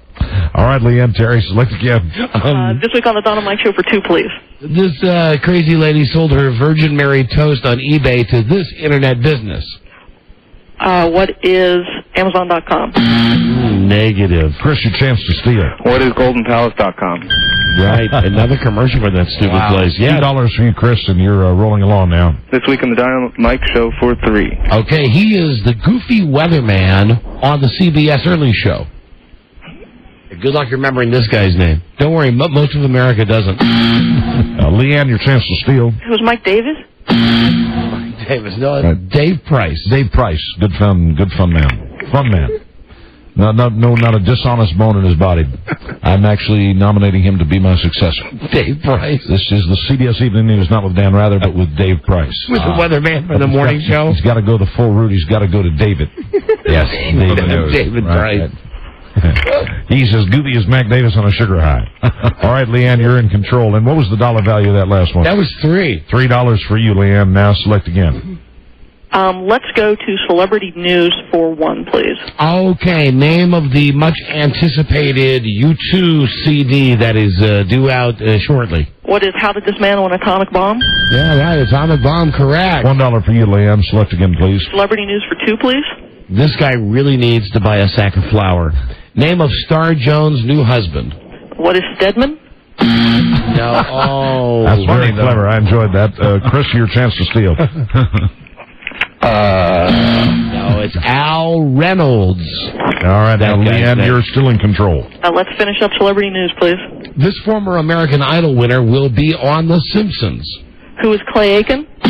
No. Chris, your chance to steal. Who is Fantasia? Fantasia, right. There you go. Congratulations. Move on to the next category, Chris. To the next question. Category. It shows on DVD for 1. Okay, because everything is out on DVD now. Everything. Are these TV shows available on DVD? Oh, my God. For 1. We have a tie. Thank you for the bulletin, Dan. This race is getting tight. I don't mind telling you. This is, ladies and gentlemen, we've got something here. I think CBS now can call the race at $8 for Leanne and $8 for Chris. Are you willing to predict a winner now? I will not do that. We're not prepared to do that. Now, the way this is working is I'm tallying the points on either side. Yeah. Each point represents a dollar, a single dollar. That's right. And what we've got here is 2 people that are actually in quite a competition, and this is shaping up to be a long evening. Chris, select again, please. Shows on DVD for 1. Okay, Dallas. What is yes? Yes, Dallas is available on DVD. $1 for Chris. Now, I've just gotten a word that we are going to project that Chris has taken a $1 lead. That's because he has. He has indeed. Simple math. This is not an exit poll. This is the real deal. Okay. We're tabulating these on actual questions answered and dollar values gained. Dan Rather, CBS Evening News. Select again, Chris. What is shows on DVD for 2? Oops. Perfect Strangers. What is no, I hope? That's right. Don't be ridiculous. Who would put that show out on DVD? $2, and Chris, you're in control. Select again. Let's close it out for 3. All right. Cops. What is yes? Leanne, your chance to steal. What is no? Correct. And just to be specific, there are cheap VHS copies, but Fox has never come out with the official box set on DVD of Cops. Man, this is quite a race. It's tied again. Dan Rather, CBS News with a report that's just come in across my desk. Let me see if I got this right. Just want to make sure we've got... Chris has 11. Yeah. Hold on. Yep, and Leanne has $11. Why are you acting like someone's talking into your ear? Because you have the numbers right in front of you. Yes, but I believe that was given to me. I hear voices each and every day. We've got a tie. This is quite some kind of competition here. It's like a Texas firecracker. Could go off at any minute. Hey, we have only one category left. Yes, it's the starting quarterbacks, and Leanne. Let's do starting quarterbacks for $1, please. We'll start this weekend for your New York Giants. For your New York Giants. Oh, you got hurt because you're a girl. Now, Chris, your chance to steal. Who is Eli Manning? There you go. That's right. He's just edged ahead. But right now, the way I'm looking at it, this race is tighter than Oprah Winfrey's control top hose. Go ahead, Chris. I like that one. Starting quarterbacks for 2. Starting this weekend for your New York Jets. Don't know. Leanne, your chance to steal. Who is Chad Pennington? Oh, you know what? That's so close. He's hurt. No, it's Quincy Carter. Chris, you're in control. Close it out for 3. Starting this weekend for your Arizona Cardinals. Who is Josh McCown? No, that guy got benched. Leanne, your chance to steal. Who is Lucas Darnell? nice chance of just grabbing some brother's name out. You might as well say, who is Leroy Washington? Man, dimmer than a Sylvania light bulb. No, it's Sean King is the guy's name, and that's the end of the first round. Well, I'd just like to compliment it, ladies and gentlemen. What we've got right now, we're going to go to final Low Budget Jeopardy. Yes, we are, Dan. And the way it's going to work right now is this race happens to be tighter than Chris Berman's Texas Turtleneck. And who's got what? Chris has $12, but right behind him, we can't call a winner. Who's grabbing the phone and breathing heavily? Someone's breathing heavily. I hear someone. Hello? Would that be Chris or Leanne? Chris? Hope not. Leanne? Holding my breath. Holding your breath. I think it's Chris. All right, well, he's a heavy breather, but he's got the lead, so there's no need for him to hyperventilate. Here is your category, guys. We physically force you both to bet it all. Good luck. Oh, who's in the lead, Dan? $12 for Chris, and Leanne's right behind with $11. Okay, here is your category. Dead, but still hot. And here's the answer. This artist has had the most hit records after death than anybody in music history. And I'll give you a hint. This person... Oh, I hear someone going to Google this. Well, good luck. You know, nothing says you can't Google it. Leanne, are you playing on a computer keyboard? No. Chris? No, sir. Someone's lying. One of you's lying. I mean, just be honest. I'm not going to kick you out of the game because you're Googling. Who's Googling? Okay, it's me. These are serious competitors right now. You're going to have to take away all but one of her dollars. $1 for Leanne. Only because she lied. Yeah. Only because she lied. If she would have just said she was Googling, there would have been no penalty. I used to use a typewriter before this Google happened, searching on that damn Internet.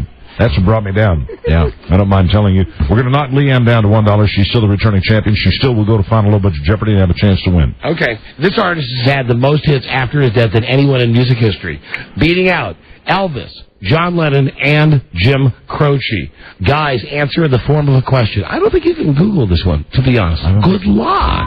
All contestants, ladies and gentlemen, on Low Budget Jeopardy will receive the secret photographs of Dan Rather, CBS News. Ladies and gentlemen, over the years, I have managed to take secret photos of nearly every famous CBS News personality when they weren't looking. And now that they've kicked me out, I'm releasing them to you, the public. These are great candid photos. Have any upshots? Like Walter Cronkite smelling his fingers. Bill Plant playing pocket Pachisi. And Andy Rooney mooning Morley Safer all the way. All these classic photos are yours, including Harry Smith wearing panties. Dan Rather, CBS News. Back to you, Don. How much for the finger picture? I'll give you a special framed edition. A fantastic photograph right after he finished doing the CBS Evening News. Well, let's talk to Leanne first, because she, I know she has less money. We almost just took it all away. Yes, we'll go to Leanne first. He has the most hits than anyone in music history after he died. Or she, I should say. Leanne. Who is John Lennon? Negativo. I'm sorry, that knocks you down to 0, Leanne Terry. Now, Chris, before you answer, did you Google this? No, I did not. All right, my friend, your answer. Who is Tupac? Winner! Yeah. And that means that Chris Menokal, Monacal, Minipil, you're our Low Budget Jeopardy champion. Congratulations. So that is Tupac had 8 hit songs after he died, followed by Otis Redding, Sam Cooke, Jim Croce, John Lennon, and Evis from Mevis. And that means, Leanne, the Googler, it didn't really matter because you're a loser. Don't go away mad, just go away. And Chris, you're a big winner. Since both of you get so, here now is Dan Rather. Dan. I'll tell you, this race was tighter than a Texas tick, and I'd like to congratulate both of you, Dan Rather, CBS News. First of all, Chris, you scored at $24. We're going to throw in a $25 bonus for a total of $49 for you. And now, let me move over to the cheater. Cheaters never prosper. Now, normally we tell you to get bent, but at CBS we do things differently. I've got a prize for you, Leanne Terry. You standing by? Yes, sir. You want a trip for 2 anywhere Independence Air flies. Washington's new low-fare airline is here. 300 flights a day from Dulles to 35 cities. FlyIDOT.com. FlyIDOT.com. Independence Air. Go your own way. And thanks for joining me, Dan Rather, CBS News, and playing the game, Leanne. I hope you've learned your lesson. Sweet. Cheating prospers. Maybe you can fly to Cheatville. Yes, Cheatville. Cheatville is a special place for Leanne Terry. All right, Leanne, Chris, thank you both. Have a very nice holiday. And thank you for listening. And Dan, what can I say? But I've had a great time. I tell you, it's better than pumpkin pie. Just enjoyed myself here. I hope you have a happy Thanksgiving. Dan Rather, CBS News. And remember when they kicked me out in March that I didn't want to go. And please don't replace me with somebody of lesser standards. It might take some time at CBS News to find my replacement. But it's John Roberts. I hope it's not going to be John Roberts. It's John Roberts. Over my dead body, which could come during the Christmas season. Yeah. Okay, thank you, Dan. Thanks so much, Dan. Always remember, never forget, Low Budget Jeopardy's a production of. It's production of Coron Incorporated, ladies and gentlemen, is distributed by King World. And as I scratch my head, I notice my skin beginning just to completely flake off. Oh, no. Don't paint the barn until the cow spits love. God, thank you so long. Dan Rather, CBS News. Bye, Dan. Hello. Never heard that one. Don and Mike show, hello. Hey, Cops is out on DVD. The question was... You asses call with this. And to be honest, there are DVD versions, but there is no DVD version that has been officially sanctioned by Fox Broadcasting. The DVD version that's out is produced by, what's the guy's name? John... Lennon. Yeah, John Lennon. Whoever the guy is... John Walsh? No, the guy, it's Cops. I don't know the guy's name. Anyway, it's his side deal, his production company. Okay, because I just remember seeing that at somewhere. I won't say the store name. Yeah. Okay. And besides, even if that was really true, it's just a game. Would you let it go, please? Oh yeah, I know you just be a pain in your ass today. No. That's all. Don't worry about it. You already are. Don't you have a dinner to go to, for tomorrow? I did slightly research this. Yeah, we'll leave it in the morning. Yeah, okay. Thank you, Mike. Bye. See you. Yeah. Bon voyage. Get Ben. Hello, Don and Mike show. Hello? Yeah, hey, hello? How about turning that radio down? Oh, sorry about that. Hey, I missed a few minutes. I was just wondering, did we have our weekends here at Grab a Can of Beer yet? Because it is a weekend. Yeah, you have to keep up. Hello, Don and Mike show. What a doody. Good afternoon, Don and Mike. It's Talk. All I know is that everybody's calling about that Cops thing on TV. Bottle doodle. You're killing me with that. Hello, Don and Mike show. Hey, how you doing? Fine. Just want to give you guys some background on John Roberts. John Roberts, the guy who's taking Rather's place? Yeah, from the Canadian marketplace. He used to be a VJ and a DJ up here. He's a Canadian? I'm not sure if he's Canadian, but he did work in the Toronto marketplace for a long time. Oh, we'd have to check that. Right. That would be two major anchors that are Canadian. Because to the best of my knowledge, Jennings is going to hang around for a while. Hello, Don and Mike. Hi. It was John Walsh that produced all those DVDs. No, John Walsh. Listen, idiot. John Walsh does America's Most Wanted.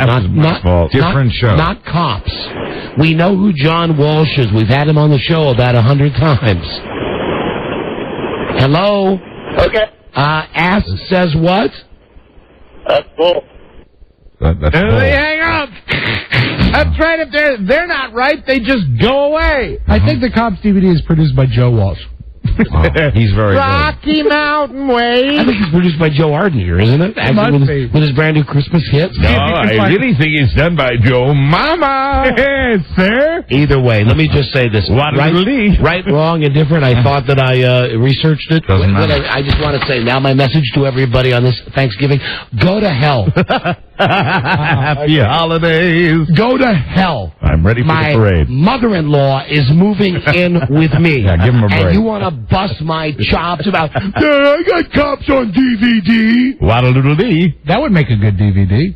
What, my mother-in-law moving in? Yeah. Yeah, the Donnie tapes. I'd buy it. We're going to break. You don't have to buy it. You're going to be hearing it on the telephone every day. I know. Are you kidding me? I live it. We'll be right back, everybody. This is the Don and Mike Show. Did you hear I finally graduated? Yeah, and just a shade under a decade, too. All right. You know, a lot of people go to college for 7 years. I know. They're called doctors. The Don and Mike Show. You can call Don and Mike anytime from anywhere in America. 877-365-3636. They're ready to believe you. I don't like you. Probably never will. You're a smug, unhappy little man, and you treat people like they were idiots. Hey, Garn, they've done something even more difficult. They wrote a book. We did. Don and Mike. We did. Okay, everybody. Merry Christmas! Hey, no. Stop that, Rob. Because we're going to be talking about Hitler here in a second. We are? Yes, we are. Uh-oh. But certainly not with the beautiful... Nancy O'Dell from Accent Hollywood. All right. Here she is now. Hey, Nancy. Hi, guys. How have you been? How have you been? Now, get this. It is the day before Thanksgiving, and Nancy is in her dressing room. Hey, get it? Thanksgiving dressing? All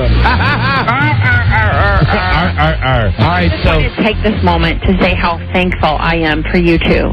Oh, wow. Wow, that's nice. You know, I'm going to enjoy that all weekend. I want to take this moment and think how little you really meant when you said that. Still, no, that is not true. I really am thankful for you two cheery folks. And we like having you on every day. Nancy's show, of course, Access Hollywood tonight here in D.C., 7:30 on NBC4. Around the country, check your local listings. It's normally on your NBC station. Tonight on Accent Hollywood. Here you go. Now, Desperate Housewives. Somebody's gonna die. Yes. On Desperate Housewives? Yeah. Yes. It's a story tonight. Wow, they didn't waste any time getting heavy. It is. You know, there's a takeoff. Remember how everybody was dying to know who shot J.R.? Sure. Hanger has been talked about as much since then as this. They're saying it's one of the main ladies. I have my doubts, though. Here's the deal. You know, this is the show that... Nancy, maybe you're finding this. My wife watches this show because I think because it was on at the same time as Sex and the City. And now she's getting into the same routine where all the girls come over and they make them all martinis and they watch the show and they speculate on what's going to happen. They also feel the same way, that it's not going to be one of the main hoochies. I mean, come on, the show is doing incredible. Why would they kill one of the main ones off?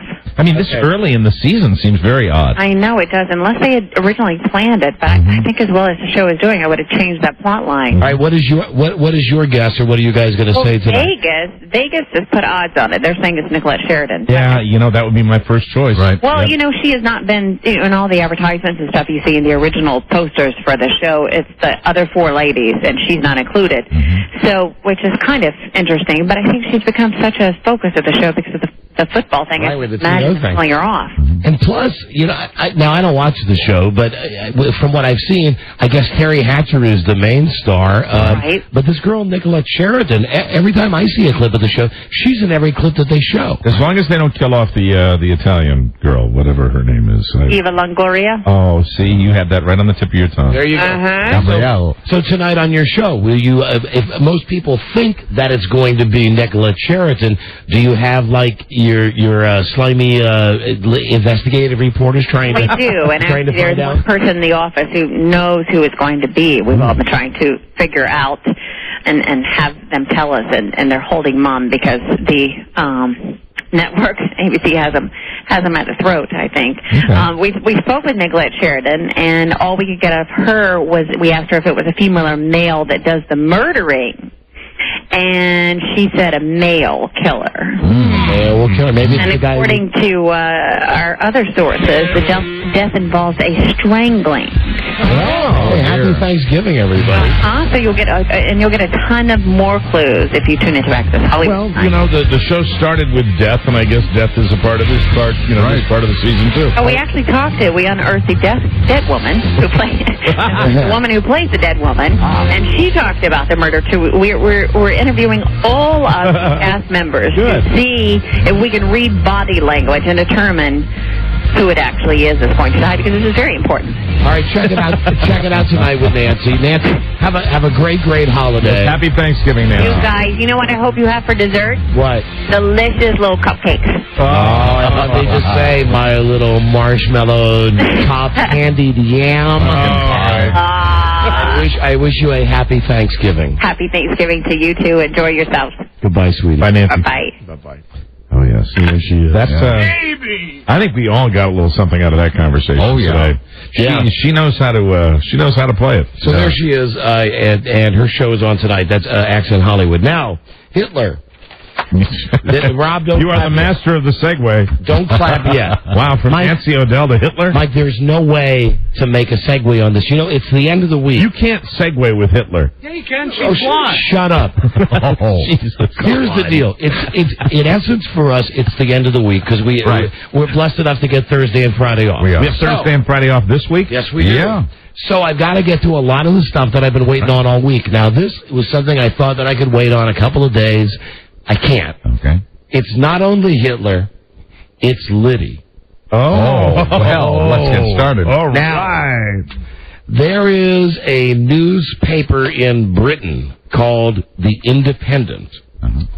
John, Independent? John Harry is the guy, Hari, the journalist who interviewed G. Gordon Liddy on November 20. It was published November 22nd. He did the interview November 12th. So this is recent very fresh interview from G. Gordon Liddy, who, as you know, used to be was a failed disc jockey on our radio station. Yes.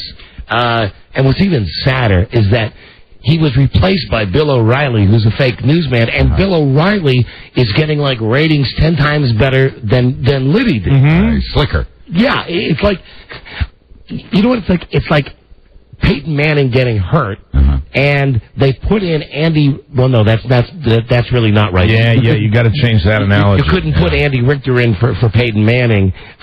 You'd have to say Roman Gabriel. Yeah, I mean, really, if we're going to be accurate. Or God, I'm even thinking if it's Liddy, we got to go back to before they had helmets. Sammy like Baugh, Norm Van Brocklin time, or Jim Thorpe, Norm Snead. Okay. All right, so why A. Tittle's the quarterback? So here he is. Here's Liddy speaking to this columnist, and this was published just 2 days ago in the British newspaper, The Independent. Right. Hitler as an early hero for G. Gordon Liddy. Now, I'm just going to read. All right, now this is an excerpt from the interview you're reading us. Yes, and the newspaper is The Independent. You can do a Google search, find it, and read it yourself. It's a legit paper. Adolf Hitler was G. Gordon Liddy's first hero. Jesus. I'm going to read some quotes now from Liddy. Shocker. Guy that used to work here. When he grew up in Hoboken, New Jersey in the 1930s, the town was full of ethnic Germans who idolized Hitler. Sure. That's how he starts this. Liddy was made to salute the Stars and Stripes Nazi style. He claims he was taught this by the nuns at his school. And let's do some research on that. Hold on. Here's a direct quote.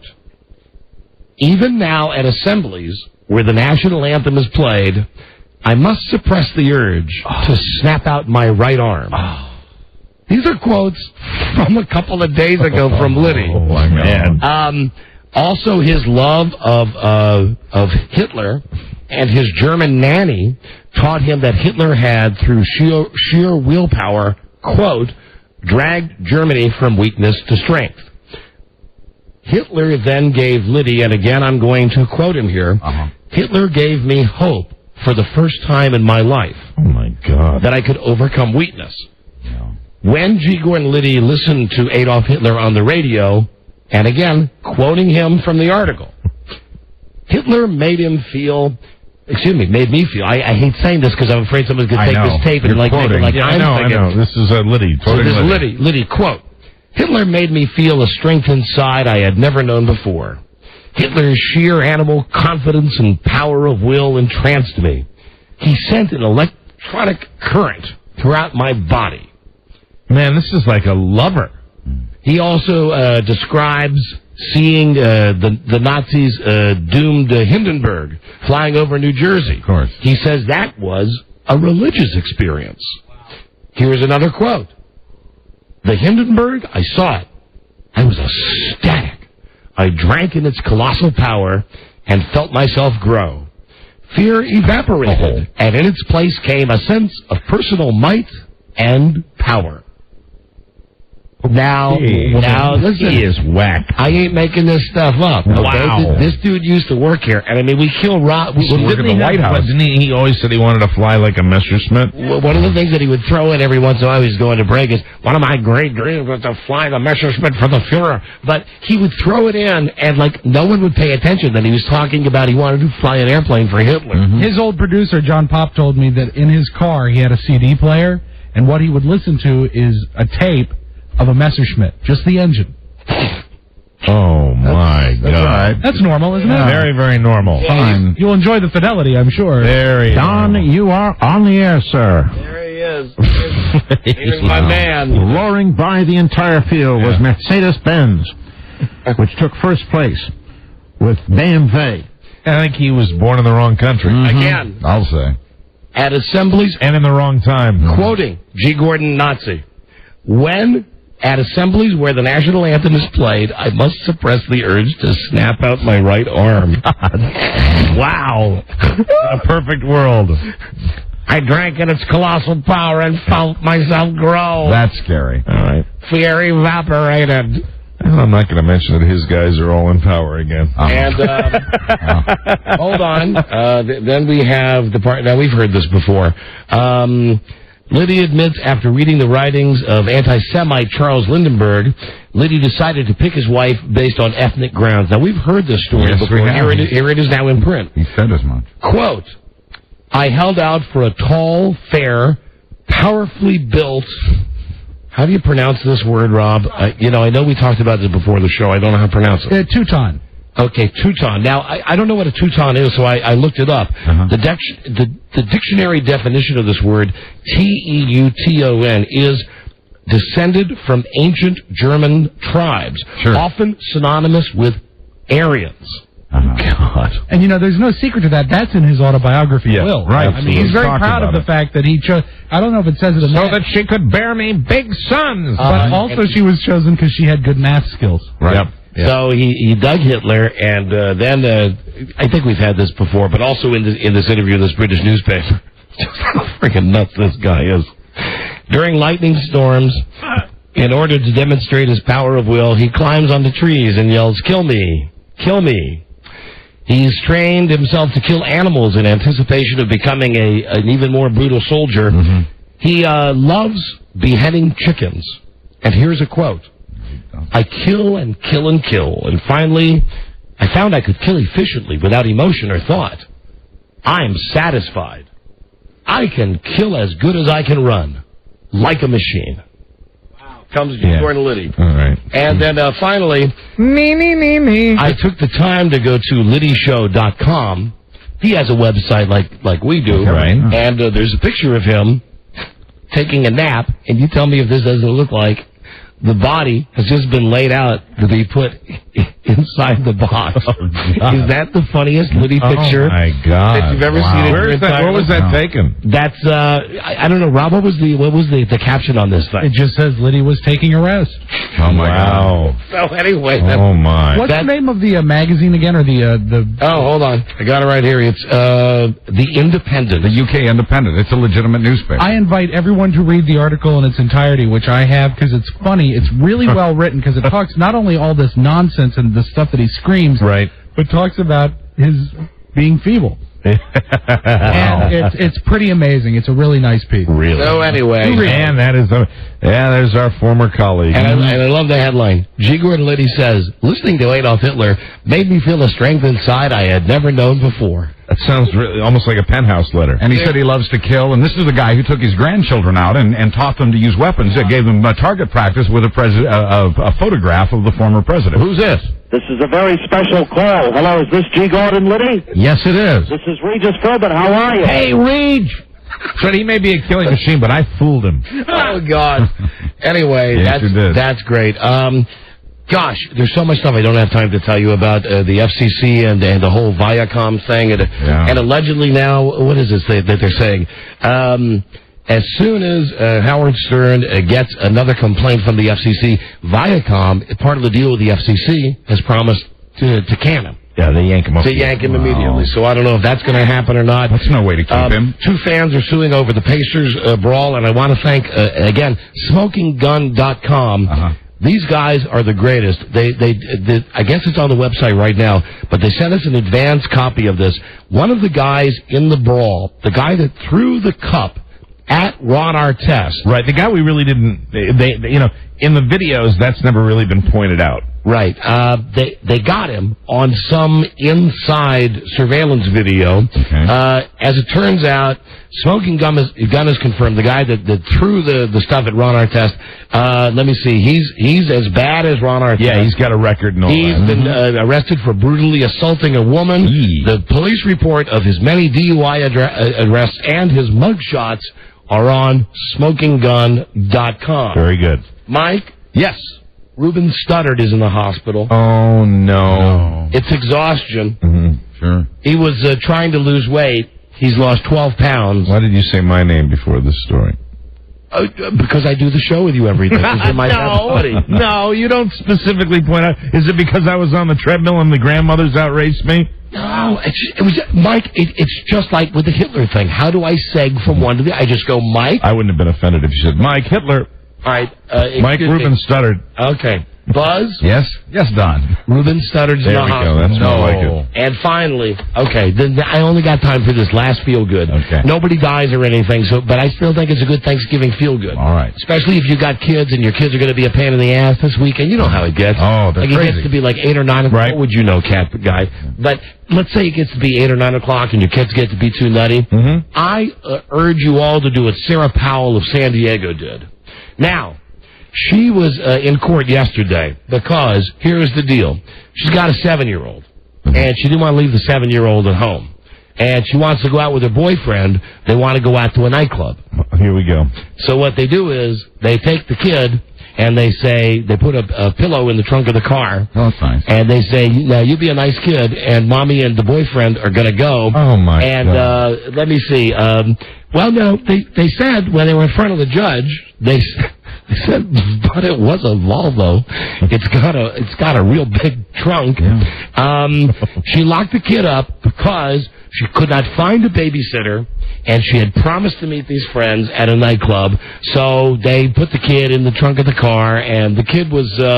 Listen, here's the thing: the kid's fine. Yeah. But I was wondering about like oxygen and stuff and getting air. The kid is fine. It's not like if they put the kid in the refrigerator. Let me see. It was a 1985 Volvo. It was 4 hours. She said we went in, we had a good time. She doesn't really understand what the hell the big deal is about. What did I do? Anyway, she's in jail now. So if you're feeling the need this weekend, if the kids are really getting at you, and you have a car that's with minimal trunk space, a nice Volvo, right. Go ahead and throw them in without the escape latch on the inside like they put now. Right. And to keep the kids happy, leave the radio running. Maybe you can get a nice tape of Hitler going. A Messerschmitt tape. Your kids could feel a strength inside they had never known before. BMW. Okay, that's enough of that. We got a break. We are coming right back, everybody.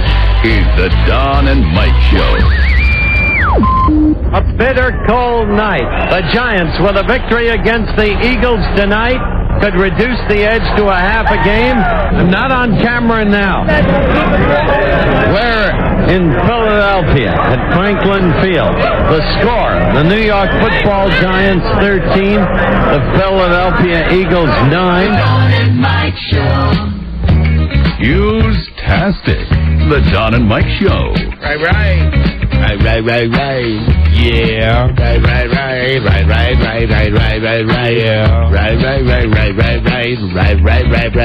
Tomorrow at this time I'll be drunk and I'll be full.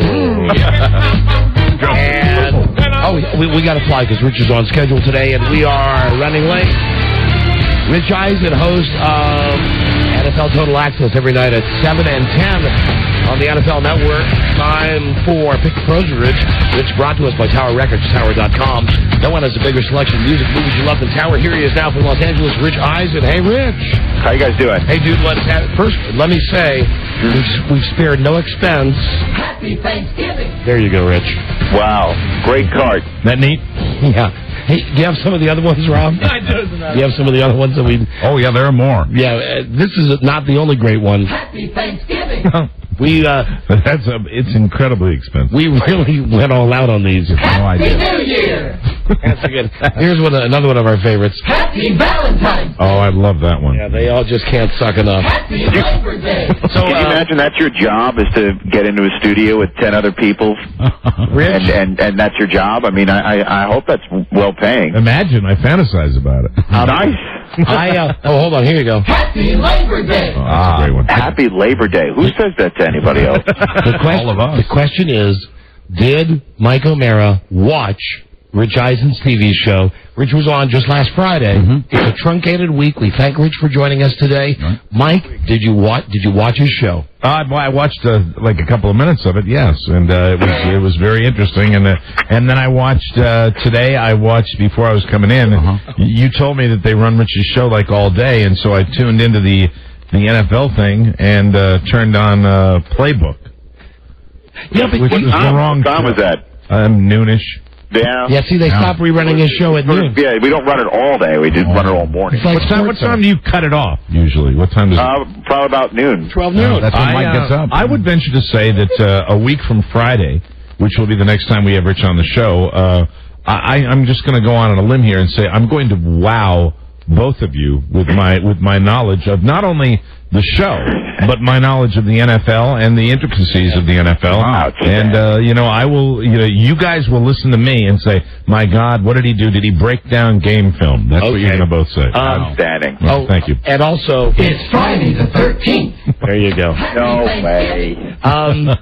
Rich, before any football stuff and before Thanksgiving, what would you think about this? There's a boy that works here at the station named J Dubs. He is a lifetime Detroit Lions fan. Right. Mm-hmm. Now, before the year even started, he got a tattoo on his arm, and I mean a big-ass, full-color Detroit Lions helmet that says Detroit Lions 2005 Super Bowl champions. Now, really? Yes. Yeah, he really went out and did that. Now, he's coming up to me before the show today, and he says, "What do you think about the game this weekend?" And I said, "The Colts are going to kill the Lions."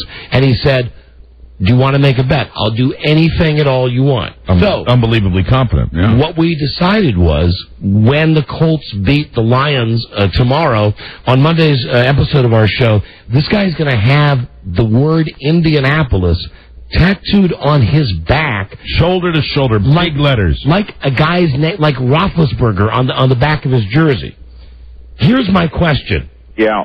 Any place in your world for something as dumb as this on your TV show? I mean, No, I don't know if the league does ink. You know what I'm saying? Listen, I'm telling you. I don't know if the NFL's about covering some guy getting an ink job. But this guy, he's lost his senses. But this guy is what the NFL needs. I mean, not only does he have the big Super Bowl, of course it's not going to happen, he's also got, when they played the Redskins, he made a bet. And they lost. And on another part of his arm, almost under his arm, he's got on his bicep, he's got the score of the game. Redskins, whatever it was, 17 Lions. I thought you were going to ask Rich if there is any chance that I know the answer to that. Can upset Peyton Manning. And Rich will probably say that any given Sunday thing, right? Of course there's a chance, but there's also a chance that somebody in a white coat is going to come for this guy. Oh, yeah. For the big net. And I'll tell you what else about these games tomorrow is going to make it interesting to watch. And I saw this on your show as well. I'm a fan of the alternate uniforms. Yeah. But these things that the Bears are going to wear, they had them on your show. What are they wearing? Wow. They look like pumpkins. Yeah. You know the Cincinnati uniforms you didn't like. The ones that look like college uniforms. And you remember when Cleveland wore all orange? Yeah, I hate that. Okay. The Bears, on Richard's show, they had them wearing, it looked like orange jerseys. Really? They're 1946 throwbacks the Bears are wearing. Oh, they love but the play. You know what they look like, in all seriousness, is you know how there's candy corn, and then there's the Halloween candy corn. They substitute the yellow for brown. Right. That's basically, you invert it where it's the orange on top and the brown on the bottom. That's nasty. That's what they look like. One big Halloween candy corn. Now, do you have to work tomorrow because there's games on tomorrow? We're on live right after the game is over in Dallas. We are on live with the Parcells post-game press conference in its entirety, or mostly. And all the post-game from that game you can handle. And then after that runs its course, we go on with our 1-hour NFL Total Access program. So here's my question. How does Mrs. Eisen feel about that? Well, she is currently, since you asked, she currently just landed moments ago in Lincoln, Nebraska. Winner! Wow. Are you the winner? She's a sideline reporter for ABC College Football. She'll be on the sidelines of... Is she really? Of the Colorado-Nebraska game. So she's spending Thanksgiving in Lincoln, and I'm with Lincoln Kennedy. That's sweet. Well, you've not been married long enough, probably, to know that it might not. That's a victory. It might not be for Rich the dream scenario that you envision. You see, Rich, I just found out today, and this is not a joke. I've been married 23 years. I just found out today. Great news. My mother-in-law, I am not making this up, is moving in starting in February, and I heard the magical words. It's open-ended. Oh, boy. Okay, which could mean... That sounds like a sitcom. We should pilot that thing. Which could mean that this could go all the way to Casket City, if you know what I'm saying. I mean, Possibly sports talk radio host, mother-in-law moves in and it's open-ended. Wednesday, 9 Eastern time. Sounds like that awful Tony Kornheiser show. Rich, what will you be doing for Thanksgiving? Will you have something on the set? Will you go out, or will you just have a bologna sandwich tomorrow night in your underpants? That's a good question. I don't know. I don't know if we're going to do anything like that, but once the show is over, I'm going to my brother lives around here in Manhattan Beach, so I'll be heading there, and my boss has invited me to his place, which means, of course, I have to go there. Yeah, you got to go there. Right. Yeah, and but, we'll be here all day. My wife is going to be in Nebraska. So, it's all about football and my family. And that's Thanksgiving is a major, big-time football day, as you know. And one thing on your show, I did want to give you some props on here. You were talking about the Detroit Pistons fight. And I don't know if anybody even remembers this Monday night game with Denver and Oakland. Like 5 years ago when Lincoln Kennedy played, some guy threw a snowball out of the stands, hit him in the face, and Lincoln Kennedy went up into the stands. And he's one of the guys that co-hosts the show with Rich. Mm-hmm. And you brought it up with him. Mm-hmm. And you showed the videotape, and he sat there, and it's obvious that he was not comfortable with this. I mean, who would be? I thought you did a real good job of getting through that with him and having him give the other side of what's going on in that situation. Was that? I mean, it's interesting. We did get a lot of requests for Lincoln to speak on the subject. A lot of newspaper columnists who write NFL or cover the NFL wanted to speak to him about that. And he was not comfortable talking about it, really. And we asked him if he would come, obviously, with us. And, we're not going to do anything that would make him uncomfortable. And he said, sure, he'll talk about it because he wanted to get a lot of the stuff off his chest. And he is, like I said on the air, one of the most mild-mannered people I've ever met. He is the true gentle giant. And he even reached that tipping point. As he said, it was a Monday night game, an overtime loss on the road to their bitter, hated rivals. And as he's walking off, he got one right in the grill. But he, unlike Ron Artest, saw the thrower from beginning to arm cocked to throwing the ball in the snow. I mean, he saw the guy. So he got it's not like Artest, who was going in the general area. And he did get the wrong guy, and in fact, the right guy began rabbit punching him in the head. And you got to love the right guy. I don't know if did you see the history with the right guy? How he escaped from prison. So it's like instead of raising Arizona, it's raising Artest. The guy was hitting him in the back of the head. Is the point? Is Lincoln? I mean, how does he feel about it? What are his thoughts? Well, I mean, he looks at it in a way he can sort of relate. That how you get very upset and you want to do something, but he said he's regretted every day that he went up in the stands. Wow. He regretted it every day, and he doesn't ever want to be remembered as the guy who went in the stands in the NFL. And he thinks that that Artest will regret it, and that Artest was wrong. But he can understand why somebody could actually begin to lose it a little bit. But he said he saw the guy, and he knew exactly who the guy was. Wow. The interesting thing is he could have just pointed to security, that's the guy, instead of going up himself, and I think he regrets it. But well, listen, I know you got to run. I just want to tell you, that was a good segment, and I thought you handled that well, and that's cool. Before we pick the games, I know you have limited time. Yep. I think I sent you an email today. James Brown from Fox NFL Sunday. We tried so hard to get the guy to say you're a jerk. Why would you do that now? Because it's fun. Yeah. But nobody will say you're a jerk. No. Here's what JB had to say about you, Rich Eisen. Rich Eisen, good friend of mine. Obviously, I know he's the main anchor over the NFL Network. Rich, you know better than anyone else in America, and I know Susie Schuster, having worked with her, you absolutely married over your head. Consider yourself blessed. That's the meanest thing to get him to say about you. We couldn't get JB to say one really mean thing. He's one of the sweetest guys out there. He is. Even if he did think ill of me, he wouldn't do it. Right. But he basically just said I've outkicked the coverage, which is that's a nice way. All right, Rich, I know you got to run. Let's do these 5 games fast, and we'll let you go. 5 games. We obviously know your thoughts on the early Thanksgiving Day game. What about the late Chicago at Dallas? Chicago at Dallas. I'll take the Cowboys. I will also take the Cowboys. Okay. All right. Henson, and Michigan, Ohio State going against each other. Krenzel and Henson. Hey, how you feel about Ohio State this weekend in Michigan?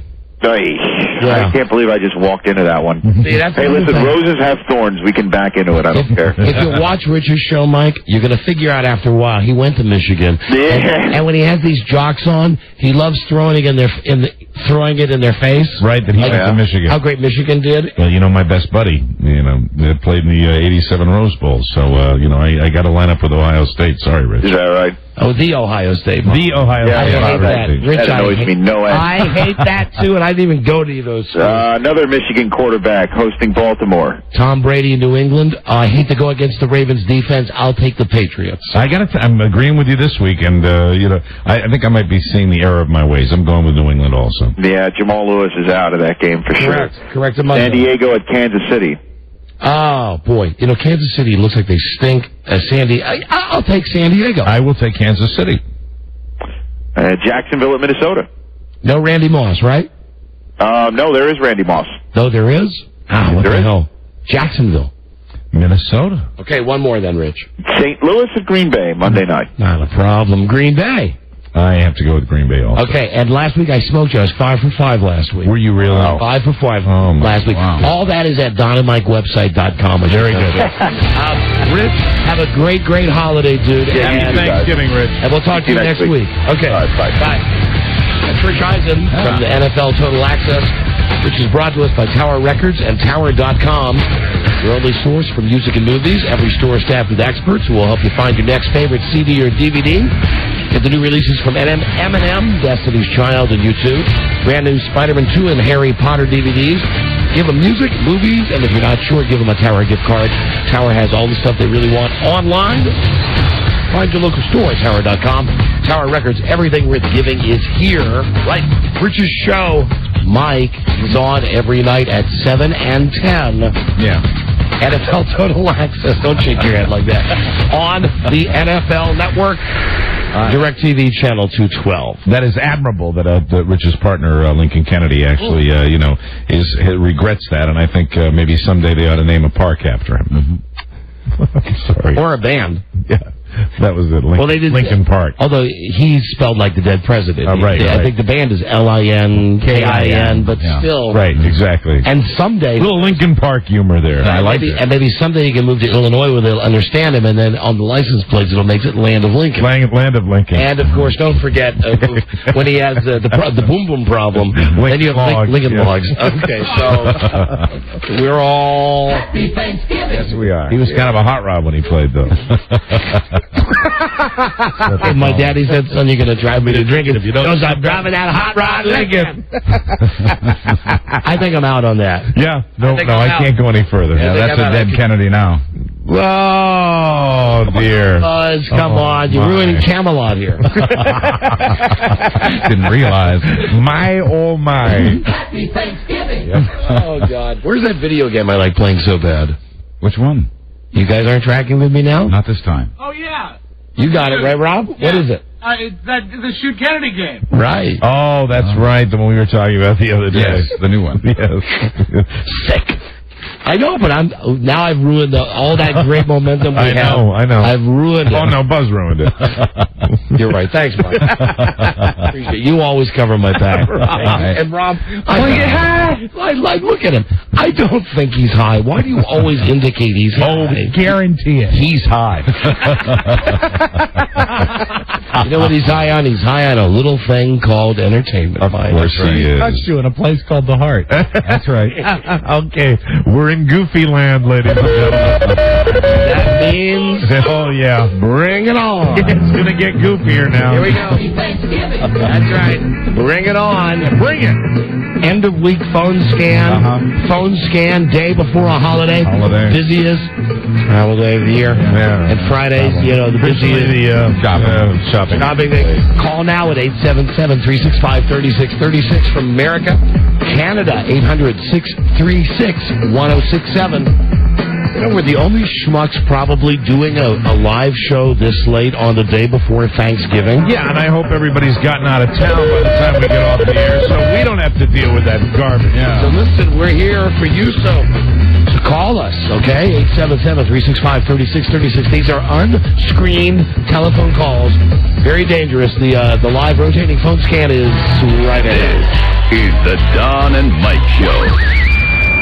What are you doing for Thanksgiving? We're doing a show, of course, tomorrow. I was going to ask you if you got your turkey yet. Sure. Do you, truthfully, do you help Mrs. Carson prepare the turkey? Just like you help Mrs. Severinsen prepare the turkey. No, there is no Mrs. Oh, that's right. That's right. There used to be... I'm sorry, I didn't mean to do that. The fact that I never helped her stuff her bird was one of our big problems.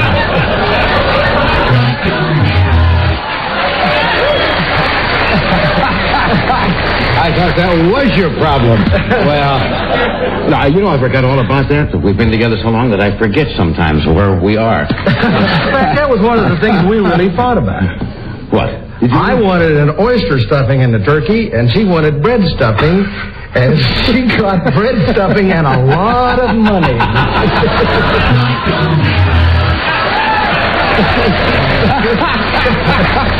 All right, Johnny. Right. Two dazzling urbanites, Don and Mike. Ladies and gentlemen, it's Chase. Now, that's like a song no one remembers. I like it. Phone scan straight ahead. And joining us now in the studio, special guest star. I like calling him Chip Off the Old Block. There he is. The off switch is never off. Nope.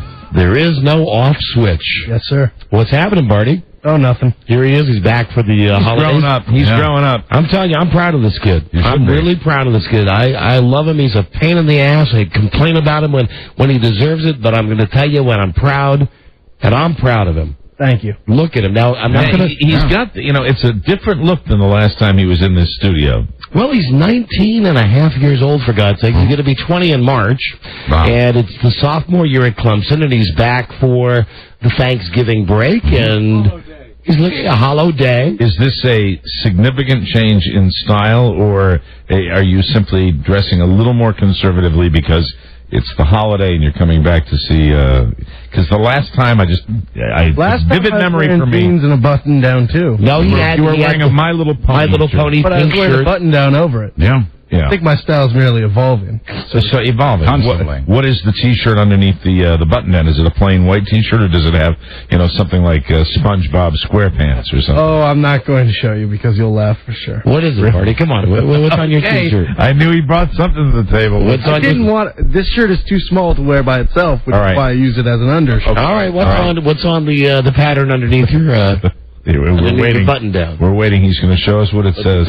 Junior girls, 2004 Powder Puff game. It's Powder Puff game. Powder Puff. There it is. And my name is Cupcake. All right. Very good. Okay. I'm not threatened by this. Good. Like father, like son. I am not threatened by this. Hey, how about this morning though? His plane's supposed to leave at 10:18 from Greenville, South Carolina. I called him up about 9. Mm-hmm. Because he's been much better. Remember, I used to complain about him getting up and everything. Like to sleep in. Now he's got it down to his schedule his second year of college. He's not missing classes. He's getting great grades. I'm proud of him. I called this morning at 9. I go, hey, what's happening? He goes, I get that early morning, hi, Dad. I have a reason, though, that I didn't sleep well, so I overslept my alarm.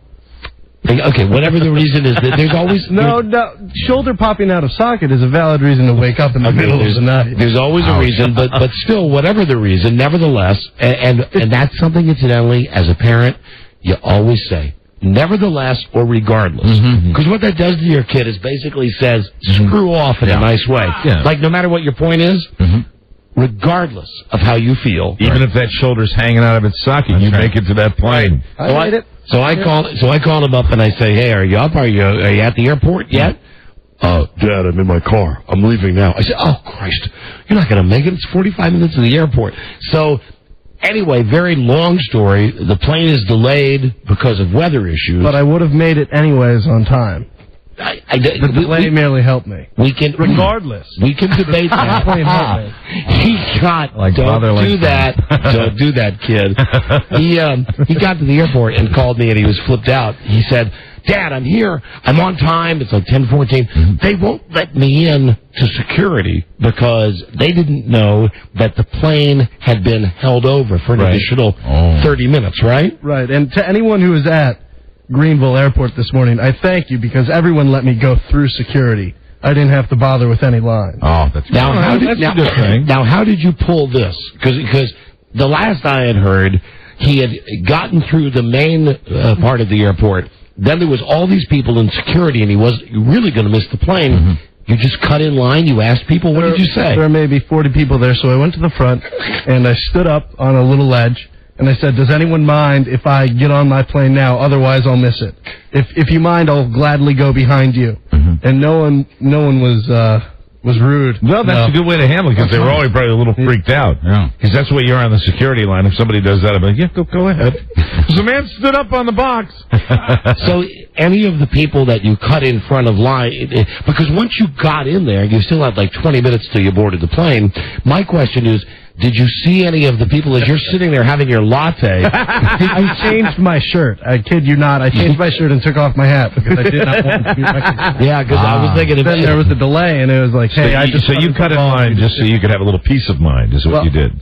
At the desk, they told me the flight wasn't delayed. My dad was telling me it was delayed, so I had to go with the more urgent. Mm-hmm. Sure. All right. Okay, so anyway, that's how he got through the airport. Here he is now, and you going to help out on a phone scan? Is this what you're going to do now? All right. Hey, Bart, let's take some calls. Let's do it. And I'd also like to point out that I'm not Frank Gifford with this kid. He's not Cody. No. I'm not dragging his arm, pulling him by his ear, saying, come in here and be precocious, you little son of a bitch. No. I mean, there was a plan, and I'd like to point it out. And I always remind him that, you're a year overdue of coming in here and replacing me. Well, the college is slowing me down. In a couple of years, I'll take you up. This time I'm going to hold you to it. 877-365-3636. Phone scan, and here we go. Don and Mike Show. Hello. Restaurateur now, Thanks. Look Around Cafe. I'm ready to move on. Right. Hello. Don and Mike Show. I think you can wait till the end of our contract, Mike. You bet your ass I can wait it out. Hello. Yeah, then some. All right. Yes, hi. Hey, how's it going? Okay. How's Buzz? Buzz as well. All right. Now look what he made me do. Buzz as well. Was it Mike who saw Polar Express earlier this? I did. I saw Polar Express with my beautiful daughters. Yes, I did. I'm supposed to go with my girlfriend and my parents tonight. Should I get drunk beforehand, or is this good enough? Yes. I mean, I took it because I was with my kids, and my daughters were riveted, and they loved every minute. But I mean, if you're going to see this with adults, knock a few back before you go. And you were drunk, right? Always. Always. Hello, Don and Mike Show. Hello.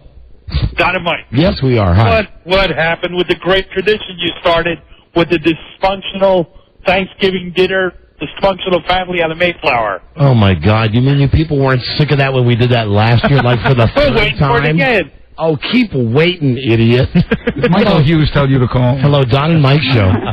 Buzz watching with the behind-the-scenes stuff. Hello, Don and Mike Show, especially when it comes to Todd. Right. I got him on a very short leash now. Watch out. Hello, Don and Mike Show. Don. Yes, and Mike, hi. Hey, Mike. Don, I went on your website. I love your wife. She's hot. Well, stand in line, my friend. Uncalled for. Yeah, see, we got the boy here. Yeah, the boy is that's here. That's not in line there. DynamiteWebsite.com, I should mention. Have you checked it out, Marty? Yes. And what do you think of the website? You have to comment on the pictures of me and Mom. Looks good. I'm just disappointed I didn't get any glamour shots.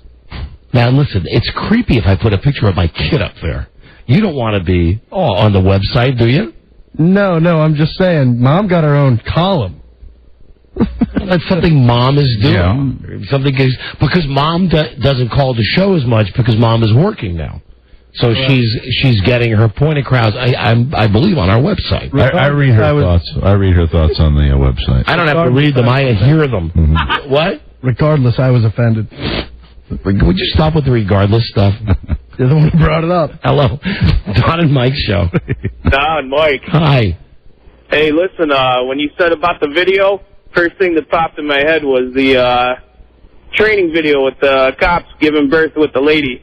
that killed me. Oh, you mean the Trainables video? Yeah. Remember the retard video that we watched? Oh, absolutely. The big gush of water. And, hey, listen, one other thing. Buzz, Yes. Buzz, I wish you were my molesting uncle. You know, I got to tell you, when you thought the deep... Okay. That's enough of that. Yeah, really. But our best Thanksgiving wishes to your uncle. Let's be honest, don't we all? Hello, Don and Mike show. Oh, God.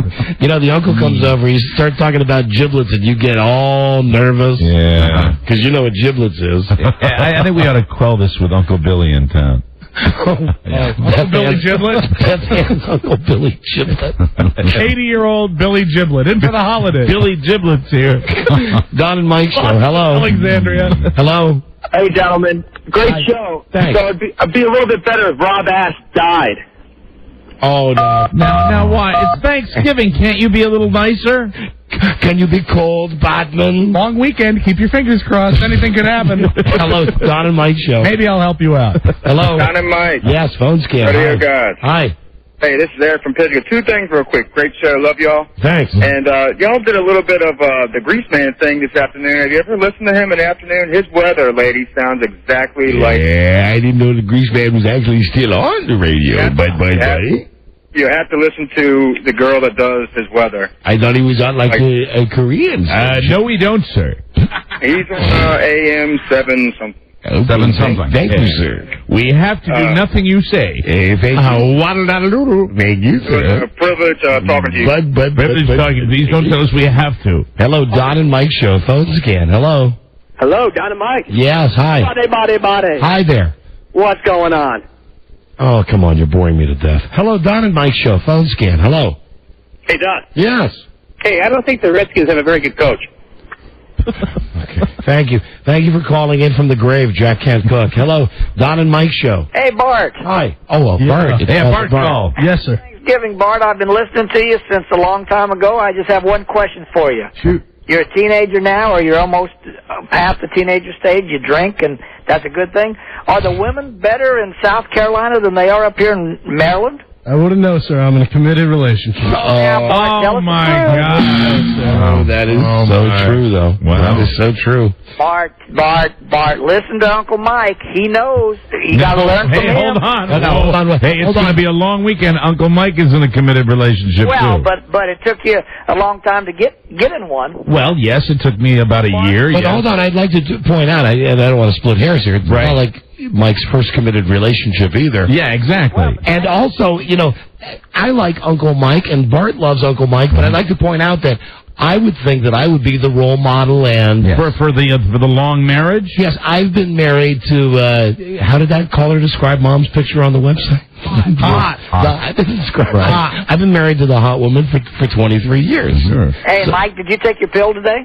I'm just dealing with not being Bart's role model. I'm just feeling pretty bad about myself right now. In a lot of ways, you are his role model. In a lot of ways, I can be a role model, you know. What time do you get up every day? I get up. You are my role model. There you go. Fantastic. Ha ha. Hello there. Whole family. Don and Mike show. I get up about noon every day of my own. As do I. As do I. No, actually, this morning, ask me what time I got up this morning. What time did you get up? 8 a.m. That's the time I was supposed to get up. Yeah, don't we know that? That would have been the right time to get up for the airplane. Role model. But Bart, it was very painful. Don and Mike, hello. Hey, what's up, fellas? Happy holidays. Thanks. Hey, can I get the Thanksgiving chime time followed by a Burt Reynolds laugh and beep? Love it. Thank you. See ya. Bye-bye, idiot. I mean, the wonderful, nice listener. You're his Thanksgiving companion. Hello. Don and Mike show. Radio God. Hi there. Mike, I've got one word for you. Yes. Tofurkey. What? What's the word? It's Tofurkey. Tofurkey. It's a turkey made out of tofu. That's a diet question. No, Yes. I'm starting Monday. I'm actually starting the day after Thanksgiving because I got my kids, and what better time to do that than when I have my kids. So, but today I was telling Don I knew this is like the last day, the real last day of Here's the thing. this. Yes, it's you're modifying it now from what you said in the office. Because what you said in the office, you said, this is the weekend.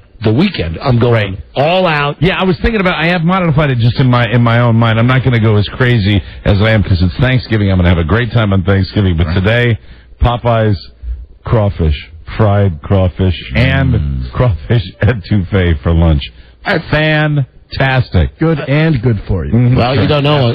Uncle Mike went to the doctor yesterday, and the doctor said to Uncle Mike that they give him a stress test on the treadmill. And they said there are grandmothers who have lasted on the treadmill longer than I have. Give him a high five for that part. Hello there. Don and Mike Show. Hello. Role model. Don, I love you guys. Hi, thank you. Happy Thanksgiving. Hey, I found a store for Rabe.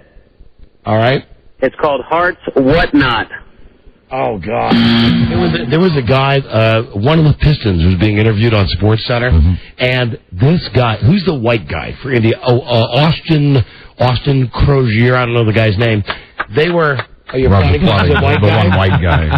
He must have, in this soundbite on SportsCenter about all the Pacers getting thrown out of the game, he must have said whatnot like 8 times. I think we have to get more involved with that whatnot campaign, that anti-whatnot campaign. You know, that's something that we championed for a long time. And don't say whatnot. We've kind of let it go. And, you get it from Ivy League educated scholars. You know, whatnot is not just used by grits. It used to be the catchphrase of the idiot, and now it's become a regular Have you noticed that? Of our vocabulary. I saw it during election coverage. I've seen it, on these entertainment shows and whatnot. I've seen it. You said I've, but it'd be better if you said I've seen it. I've seen it. Hello. And whatnot. Don and Mike Show. Hello. Don and Mike. Yeah. You guys should do the dice and come and crash down with me in Ocean. You know what you should do? You should get a better phone, my friend. We couldn't hear a friggin' word you were saying. Hello, Don and Mike Show. Hey guys, how's it going? Okay. Hey, this one's for. I can attest or to answer that guy that called from Maryland about the women in South Carolina. Yes. They're better than Maryland. And this one's for Bart. Hey Bart, I went to the University of South Carolina. How about that brawl?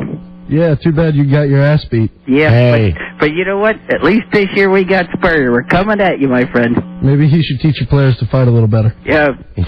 Hello, Don and Mike Show.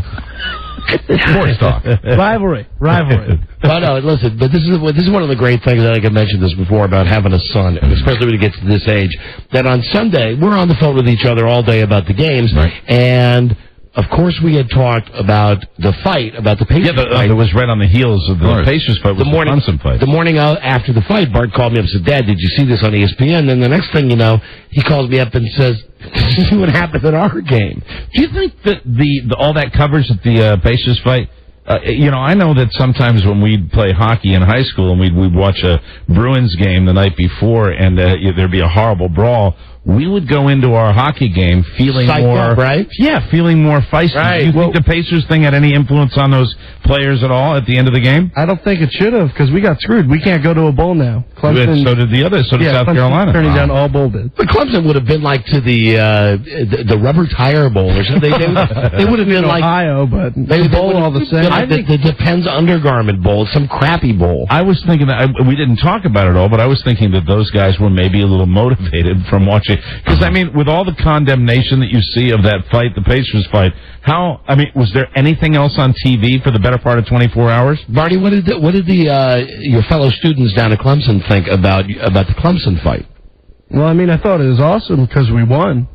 You won the fight in the game. The fight in the game. Okay. Hello, Don and Mike Show. Phone scan. Hello. Hello. Happy Easter, Don and Mike. Come again? Happy Easter. Happy Thanksgiving. Okay. I would like to point out that we have moved into the 6 o'clock hour Eastern time with people on a Thanksgiving weekend that may be having the Danny Rose Thanksgiving. Hello, Don and Mike Show. Hello, Mike. Hello, Don. Hello, little Don. Hi. It's the 3 o'clock hour here in Sacramento. I wanted to do my version of the Mall Traffic song. Oh, Joe's song? Sure, go ahead. Please, go ahead. Okay, the traffic at the mall, it really, really sucks. Like grandma's on a treadmill for months and months and months and whatnot. Get out of here. Hello, Don and Mike Show. Phone scan. Mike. Hi. Don't laugh at that. Hello. I'm sorry. Hey, don't you guys think the trainable that interviewed Al Franken is the same guy in the Safeway commercials? I've not seen the person you're talking about in the Safeway commercials. Is there? The guy that does, you get the corn and is good. He's doing Ernie K. Scar. He's doing Up and At 'em. Oh, is that what he's doing? That's what he's doing. Oh, he's all over the place. You're losing your head. Thinks you're embarrassing me in front of my son, for God's sakes. Make this a good phone scan. Are you proud of me? Always. Hello, Don and Mike Show. Hey, Don and Mike, just want to give the Steelers a big shout out. They're going to kick some royal tail this weekend. To who? Steelers. The Steelers. Yeah, okay, right. Thanks, agreed. Mumbles. Hello there, Don and Mike show. Hello. Here come the Steeler fans. Hello. Don, Hey, Mike. we're winning. Yeah. I'm a Steeler fan. Yeah, hi there. Hey, Don, Mike. Yeah. Hey, I just wanted to give you a heads up. About a month ago, I saw a sneak preview of that movie Spanglish. Yeah, the awful thing with Adam Sandler. Oh my God! I didn't know whether or not I wanted to go home and put on a dress or slit my wrist. Are you ready to really admit that Adam Sandler now has no appreciable talent? Over. No, I'm gonna see it. No, I am not. Really? I enjoyed Punch Drunk Love. You know, when I saw him in that too, Barty, and I didn't mind him in that, and you know better than anybody, I love his retard movies. Yeah. You know I love... Well, Bart, I mean, and you know what? He does have appreciable Bart and I do watch the retard movies, but this... But as far as, like, when you even see the trailer as a real actor... I can't believe him as a real father that would have a kid having real deep feelings. And every line he delivers is like that. He doesn't get away from it. Like when he's doing like... I like the baby talk when he's Bobby Boucher. Well, see, that's different when it's a farce, but now, come on. He does about 100 voices in the Hanukkah movie. Hey, Barty, do you remember how mad Mom got at the water boy? Do you remember? Because you would not stop doing it all weekend. We went to see, I don't know how long that movie was out, like 8 years ago, however long ago. Bart wasn't as big as he is now. And we sat there, and I laughed. Three of us went. I laughed. Freda said, I want to leave. This is the worst movie. I said, I swear to God, this is the funniest movie maybe I've ever seen. I'm always proud of you, no matter what. Regardless. Who do you agree with more on movies, your mom or your dad? Neither. Neither. Okay. But if you had to pick one, because Mom and I mean, if you went right down the line. It depends week by week, I'd say. Because some weeks my mom would want to see a movie I'd want to see. Some weeks is there any particular movie your dad has seen that you just thought was the worst, that he loved that you thought was terrible?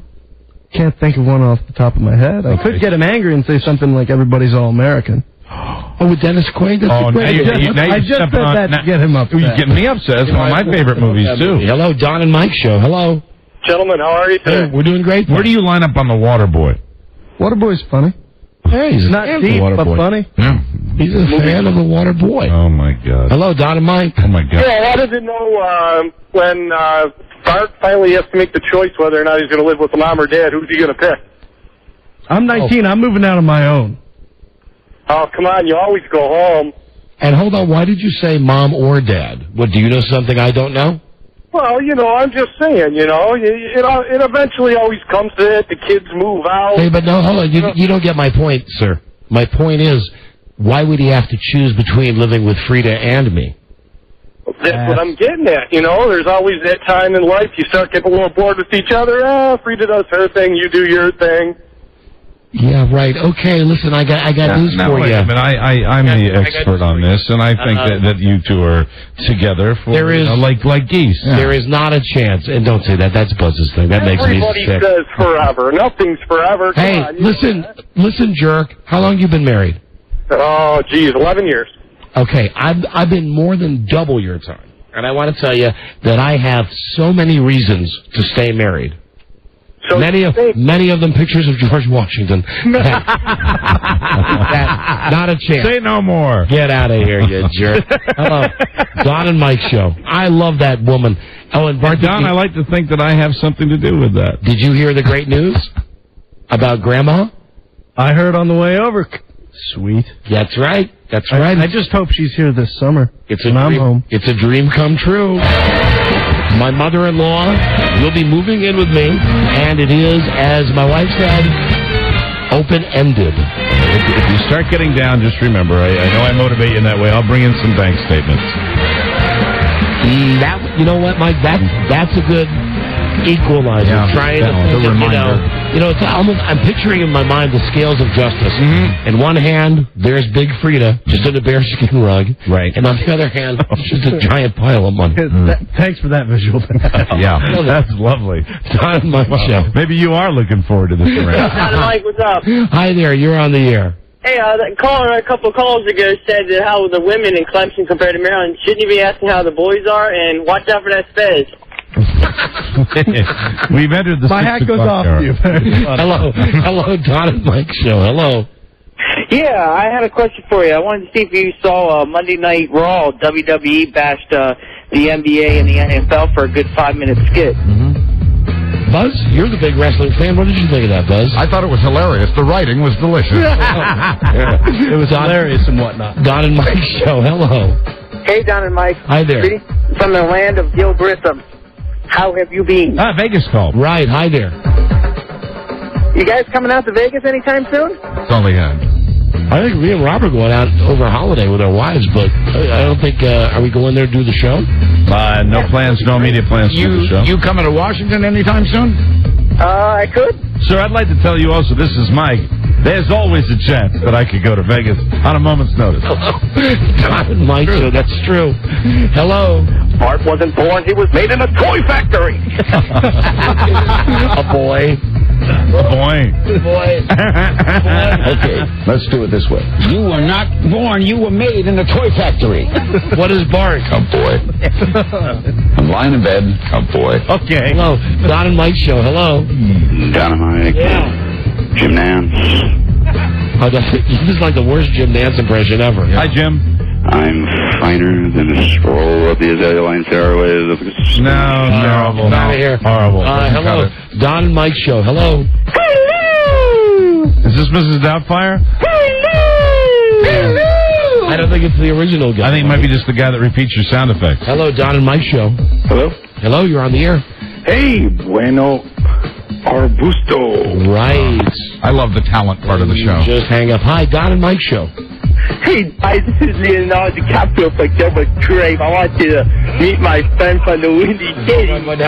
Did he say something funny, Rob? You were actually laughing. Rob, what did you hear that? You know why Rob hears that? Because Rob doesn't have headphones on. What did he say? I hear that from the bleed from your headphones. What did he say? He was Leonardo DiCaprio from What's Eating Gilbert Grape. Now, see, that is funny. That is funny. What we were discussing yesterday. You just need to decode it. Funny, but not necessarily audible. No.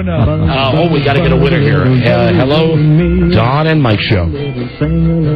Hello, Mike. Yeah. This is Herman Ruth. Are you happy now? I am happy, and what a wonderful... Is this the last caller? Yes, it is, Mike. That's good. Give him a prize. God bless the Sox. God bless the Sox. Amen, brother. What is your name? Any idea? Todd. Todd, where are you from? Maryland. Todd, you got a trip for two anywhere that Independence Air flies. Washington and Baltimore's new low-fare airline is here. 300 flights a day from Dulles alone to 35 cities, including Tampa Bay and Orlando. Fly i.com. Independence Air, go your own way. Thanks for listening. Cool.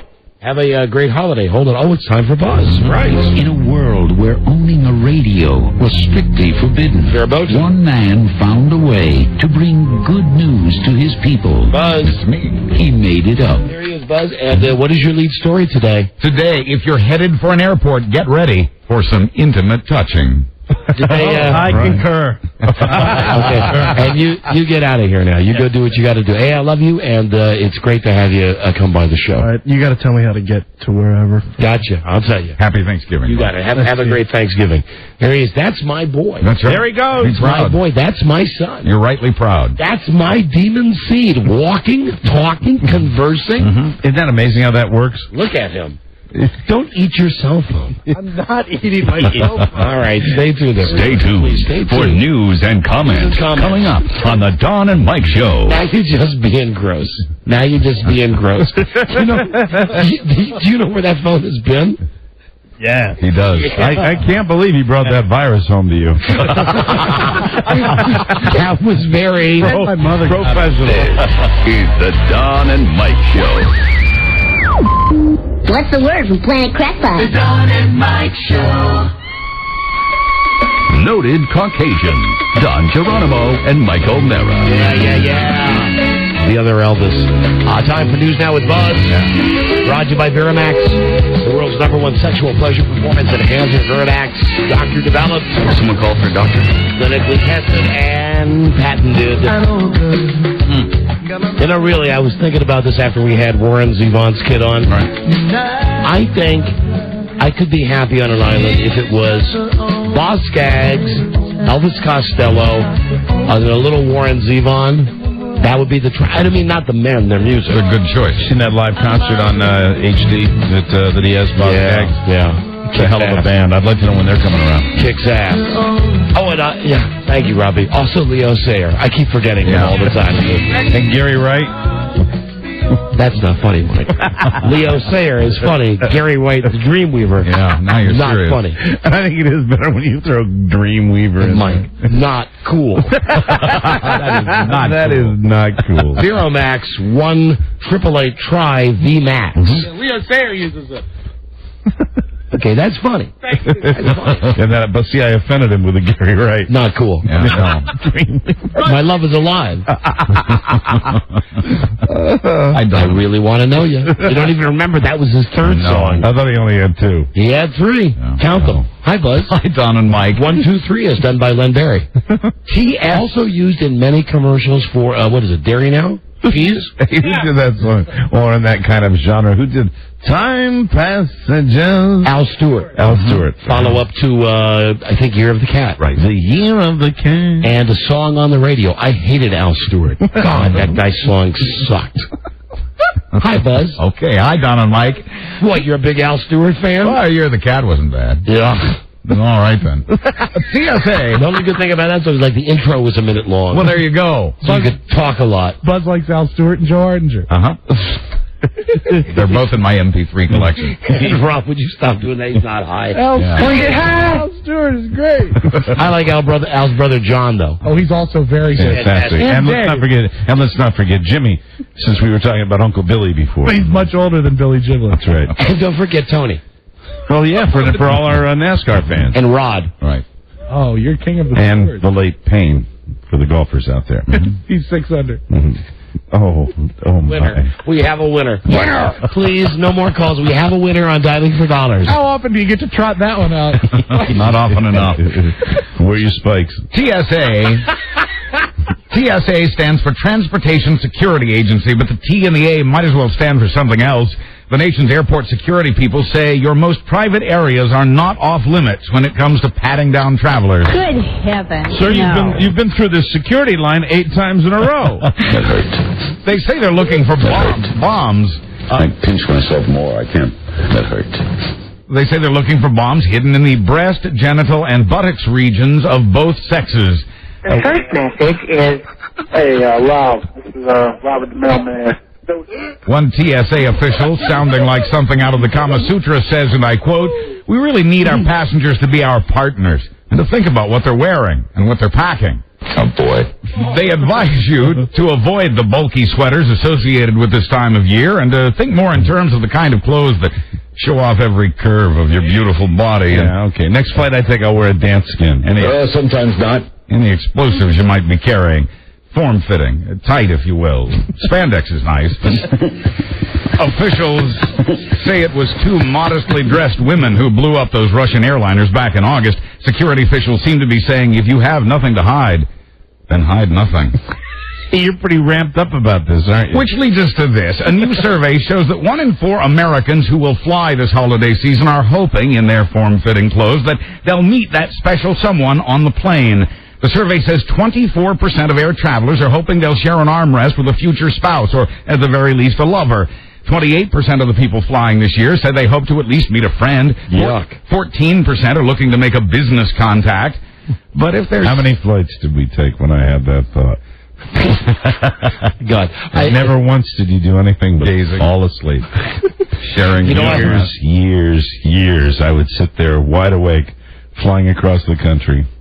And Don would drift off to slump. Did he? I would always wake up and I would say... That hurt.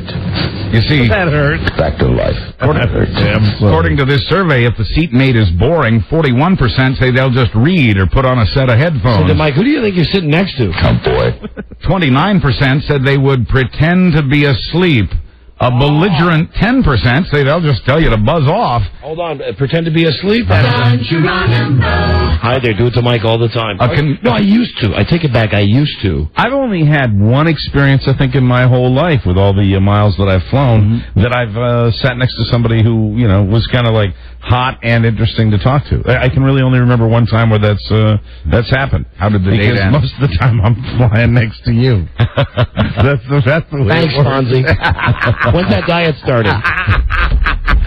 A date going to be pushed back another 48 hours? Hey, come on. I'll do it by Christmas. A concerned or confused 12% say they'll just stare out the window on the plane. I hate those people, when I'm sitting there peppering them with questions. Mike is a talker. Yeah. Man, Mike is well, you're a nervous flyer. Be friends. So you're a talker. And the only time really that I would ever pretend to fall asleep was when you would get going about the Red Sox. You'd have some hooch, and then it would be like, my dad. Can I tell you about my dad and the Red? And that's when I knew that Mike was on the Merlot train, and I would just go, man, I'm so tired. But when I've flown next to somebody who chats, and I've flown next to people that have really older people tell me their life stories, stuff, and it makes the trip go quicker for me. And then I've also flown against believe it or not, I've flown next to people that were talkers.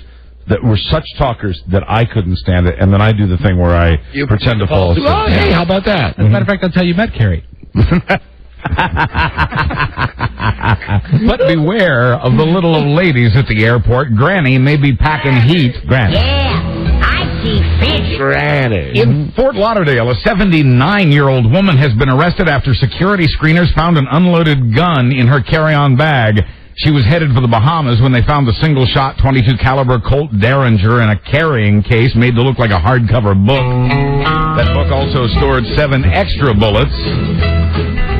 Margaret Anderson. Hold on. Sure cooking for Biddles, Granny. Hold on, bud. Sure cooking for Biddles. Granny. What's for supper? What do you say? What do you got? What's she's going to do right here? Let me take a peek in my pocket. Yeah. Margaret Anderson says she'd just forgotten to take the gun out of her bag before heading to the airport. Quoting her, "I'm awfully sorry. I wouldn't harm a soul." Critters on the ceiling. Yeah, critters on the wall. Critters in the parlor. Critters in the hall. Critters. Here we go. Critters. Oh, sorry. This morning, 8 critters was a-sleeping in my seat. Happy Thanksgiving. God, that is hot. I think you just lost a little weight. You. But for every new kind of security. Yeah. Okay, I get jokes. I didn't need the visual. I know. I just felt like doing it. For every new kind of security. Isn't that always the case? That is always the case. Just felt like doing it. Yeah. For all of us. Can't help felt it. like doing it. For every new kind of security, there's a new way to get around it. I don't remember. There are new kinds of security. Chicago police now have over 2,000 cameras watching the Windy City. A similar system's being installed in Los Angeles and other cities. Hewlett-Packard, meanwhile, is developing a privacy protection badge to keep your face from being photographed by any electronic camera. Well, now you like that, Buzz. I would. New Scientist magazine says the device will be promoted for celebrities who have trouble with tabloid photographers, but the product could, I suppose, be worn by anyone. Nokia, meanwhile, is working on a device to be worn as a pin or an earring that would notify nearby photographers that you want to have your picture taken. Attention photographer, Julia Robert going to international terminal now. We still have picture taken now. Look, Colin Farrell now. Take the picture quickly. Look, Colin Farrell. Oh, reminds me. I watch the Regis show every day. Right. I love Regis. I love Kelly too. I like Buzz talking about them like they're my friends. But I do love that show. And this morning there was such a great Regis moment. They have Colin Farrell on the show, and Regis says, "All right, and coming up on the show, Alexander the Great." No, he says, Colin Farrell. Oh no! So and the audience laughs at him. And he goes, "What?" And then Kelly Ripa says, "It's Colin Powell, Colin Farrell." Right. Regis says, "No, it's not." Oh no! No, he's not kidding. Yeah. Kelly Ripa says, "Reg, it's Colin Powell, Colin Farrell." Right. No, it's Colin. She says, "Okay, whatever." And then he says, "I hate doing this show." Oh my God! And it was so great. He said that. Yeah, he says, "I hate doing this show," and she says, "Why? Because of the name?" He says, "I'm glad tomorrow's Thanksgiving. I hate doing this show." Gelman, where's the wheel? So then, then they go to the traffic. Like really angry? Yeah, well, like cranky, but I mean, I think cranky. It was a little bit of real Regis coming through. Yeah. So he goes, "Where's the wheel?" They go to the crazy trivia, and the music that they're playing, I swear to God, if anybody saw Regis' show today, Inagata Davida. Wow. So, and like, no one's addressing this. The fact that he calls Colin Farrell Colin, then insists he didn't get the name wrong, then says, I hate doing this show, then let's bring the wheel. Inagata Davida, baby. Wow. Satan got into the Regis and Kelly show today. It was great, because it was just like this. It was, no, his name really is Colin. I'm sure about this, okay? You think what you think, I think what I think. Okay. I hate doing this show. Wow. I mean, it was just the holidays. What a great moment it was. I hate doing this show. Yeah. Well, bring down the goddamn wheel. What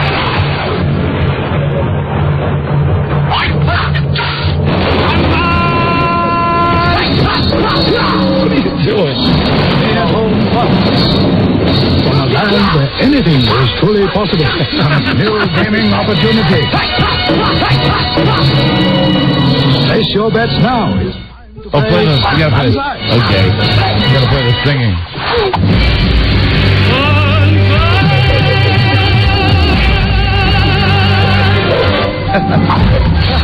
That's all I needed.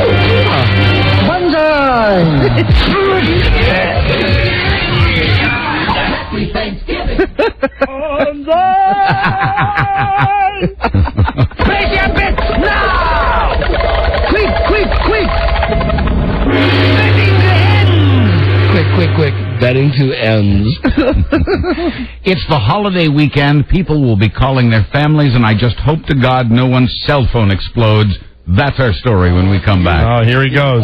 Scaring us, Buzz. I'm hoping it doesn't happen. Right. Hurting us, Buzz. I don't want it to happen. I'm just saying. Oh, hold on, Buzz. Place your bets now! It could happen. Quick! Betting to end! Betting to ends.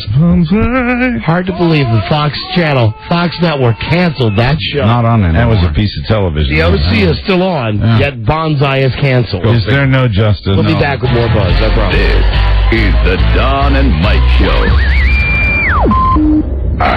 Gosh, I hate to interrupt. It's all been so incredibly fascinating and entertaining and instructive. Really, the time has just flown by. The Don and Mike Show. Fully nude. Don and Mike. Right. Oh, I like Leonard Kravitz. Yeah. DonandMikeWebsite.com. It's one stop for all information on this show. It's the only official store. It's the only official site. DonandMikeWebsite.com. Let me see on Monday. Wow, this is the lineup on Monday's episode. We'll have Robert Mailman coming in. Excellent. He's angry. Also, Phyllis Diller. No. Yes, and I don't want to pre-promote this as a sure thing, but doesn't everybody agree that Indianapolis will kill Detroit tomorrow? I think there's a very good probability. The only thing I would tell you is that of all sports, of any sport. I know, on any given Sunday or Thursday. The NFL more than any other. But you don't bet against Peyton Manning. J-Dubs will be getting, Monday on our show, the word Indianapolis tattooed on his back, but it's going to be tattooed as large as the players' names are. Right. Huge, all the way on the back of their 4-inch jerseys. letters. And we all know how long the word Indianapolis is. 12 letters. INDIANAPOLIS. Right. 12. 12. That's right. Listen on Monday. This may be the best show, the best bet show that we've ever done. And he came to me with this thing. He did. He said, I just want to do anything. He ain't right. I'm sure Detroit's going to win. Okay. That's Monday. Oh, and Phyllis Diller. Did I mention that? Yeah. Phyllis Diller. Tattooed? She already is. Yeah. Right. And Robert Mailman. Screwed, blued, and tattooed. Very good. What would they say? I am screwed, blue, and tattooed. Yep. Never quite understood Not that. blued. Screwed blue. Screwed blue and tattooed. No, we said blued. Everybody says blued because it gives it a D like the other two words. Yeah, I think so. I think it's screwed, blued, and tattooed. Artistic license. No, I think it's screwed blue and tattooed. That's I what disagree. I've always said it's screwed, blued, and tattooed. Down in Richmond. Even if it's wrong grammatically. Yes. Oh, it's not a question of grammatical. It's just I've always said it the other way. It was three screwed things, blue and tattooed. It was the first thing, and then blued meant you were really drunk, so drunk that you turned blue. Blued? Yeah, and then tattooed. Haven't you seen that show, Blued Clues? I have to ask my dog Blued. Blued. Bloody good. I have to ask my dog Blued about his doodahs. Hi, Bud. Hi, Don and Mike. Well, as cell phones get smaller, so do the batteries. And quoting a consumer group spokesman, if you're cramming more and more power into a small space, what you're making is a small bomb. 13-year-old Michael Sather found himself covered in black ash, his ears ringing, and his hand covered with blood. It was the 83rd American case of a cell phone battery exploding or bursting into flames. Hold on. I got to call you. Hello? Cell phones. Congratulations. This is Max Baer Jr., Jethro Bodine from the Beverly Hillbillies, and you just won the CBS Celebrity Burp Contest. Jethro just blowed up. Real good. Phone blowed up real good. Thank you, everybody, and have a fabulous holiday. Give that fan a contract. With Michael Sather, pieces of his phone had hit him right between the eyes, flying so hard and fast that some of the other pieces were lodged in the ceiling of his house. Now, 83 cases is a small number considering the 170 million cell phone users in this country, but tell that to Michael or to the consumer groups who say a cell phone battery without the proper ventilation can reach a temperature of as high as 600 degrees. Especially if something's wrong, like it's a counterfeit battery. They're out there. You ever left your cell phone in the car back in the summertime, and it's like the thing where, you sit on the vinyl seats and it's hot. Right. I've had that, not 600 degrees, obviously, but you pick up the phone after it's been in the car for a couple of hours. You know, ow, ow, ow, ow, ow. It's a weapon. It's hot. But sometimes even good batteries go bad because there have been recalls, and there will be more. Isn't that going to be a Fox show? When good batteries go bad? America's scariest cell phones. I'll be hosting that. There'll be two things different about Toys R Us this holiday shopping season. For one thing, the prices will be lower. They have to be to keep Walmart from running the toy stores out of business. Will all of the cashiers be pimply? Probably. And disinterested. That won't change. But the other thing different... I got the other change. What? They're selling porn. No, not this year. You're getting warmer. Oh, really? The other thing different about Toys R Us this year will be the way that they treat transsexuals. Jeffrey the giraffe is anatomically correct this year. And he spells it with a J, incidentally. Joffrey. The 3 preoperative transsexuals say they were hassled and threatened with bats at the Toys R Us store in Brooklyn 4 years ago. After a long court battle, they each won $1. It was a symbolic victory over discrimination. But today, the trannies have even more good news. Toys R Us has been ordered to pay the court costs, totaling nearly $194,000. Right, Dolores. Last Friday afternoon, Juan Rodriguez of New York City did what he had to do to keep the bill collectors away. He filed for bankruptcy. That same night, just hours later, he won the lottery. More than that, he became the biggest single winner in New York lottery history. The 49-year-old Rodriguez was $45,000 in debt, making $31,000 a year after 20 years on the job as a parking attendant. He had just 78 cents in his bank account and just $1 in his pocket. He spent that dollar on a lotto ticket, even though he owed the IRS $2,300 and owed money to 8 credit card companies. His marriage was on the rocks. Their 18-year-old daughter was about to have a baby. Going loco.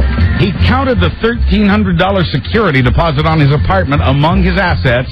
Now he's counting his winnings. Wow. Yes, I am so happy that I have won. What a lovely Thanksgiving story that is. And finally, if a man has to choose between sports and... Can I say one thing, Buzz? Sure. How much money did he win? Millions. Like $65 million. That would go a long way in the story. DonnieMikeWebsite.com. Yes, it would. Yes, buy the jacket. Buy a lot of jackets. You can buy them for your whole family. In sports, if a man... Hello, I am a Spanish whore. If a man has to choose between sports and sex, which would he choose? Who's the sex with and who's the sports with? Absolutely. Those are valid questions, but that was not part of this survey when GQ magazine hired a polling firm to talk to 1,000 American men between the ages of 25 and 55. The survey showed that 1 in 5 men has turned down sex to watch sports on TV. We should point out that the other 4 went for the lovin'. The survey also showed the average encounter lasts 15 minutes without timeouts. Please. And I have turned down sex for sports. I probably have too. Sure. Not have me, you, though. Buzz? Never. Not a chance. Never. You ever watch sports? Exactly. Have you ever turned down sex for TV? No. I can record the show. Sex or absent? Buzz? Yeah, Buzz? good point. Buzz, sex or absent? Oh, sex always. Yeah. I can have the absent afterward. Priorities, man. Priorities, man. Yeah. Finally, beware. Sex or your hair coloring? I don't color my hair. I got it. Okay. What? Great for the holiday, too. Sex or bacon? Oh, man. Let me get back to you. Finally, beware the naked man or men. A truck driver from Portland, Maine has been arrested by Connecticut police after leading them on a high-speed chase through 3 towns. It was only after he'd rammed a police car they realized he wasn't wearing any pants. The alcohol may have had something to do with that. God. In Milford, Connecticut... I'll drink to that. In Milford, Connecticut, a Louisiana man was arrested after being caught taking nude photographs of himself in a shopping mall. Security discovered the man standing in front of the Cineplex ticket window as if he were waiting to get into a movie. What made the security officer suspicious was that it was 3:30 in the morning and the lack of pants. And in Ontario, Canada, police are looking for a man who's been flashing young girls. The red-headed white man in his 30s wears a dark bathrobe with nothing underneath except a bra and a thong. Hey. Quoting a detective, it's weird, but I've seen weirder. I'm Buzz Burbank on the Don and Mike Show. Thank you, Buzzy. No. We've got to go. We will see you on Monday with the new episode. Have a great and safe Thanksgiving, everybody. Ron and Fez are next. Oh, good rerun tonight, Ron and Fez. Washington, Baltimore, Tampa Bay. That's it. We got to fly. Good day to you, sir. Good day to you, sir. Good day to you, sir. Good day to you, sir. I love you, Freda. Love you, Bart. Have a great weekend and a safe holiday, everybody. We'll see you Monday. And you. Happy Thanksgiving, William Gidlett. Have a nice drive tonight. Yeah, fine. Pass the cranberries. This is the Don and Mike Show.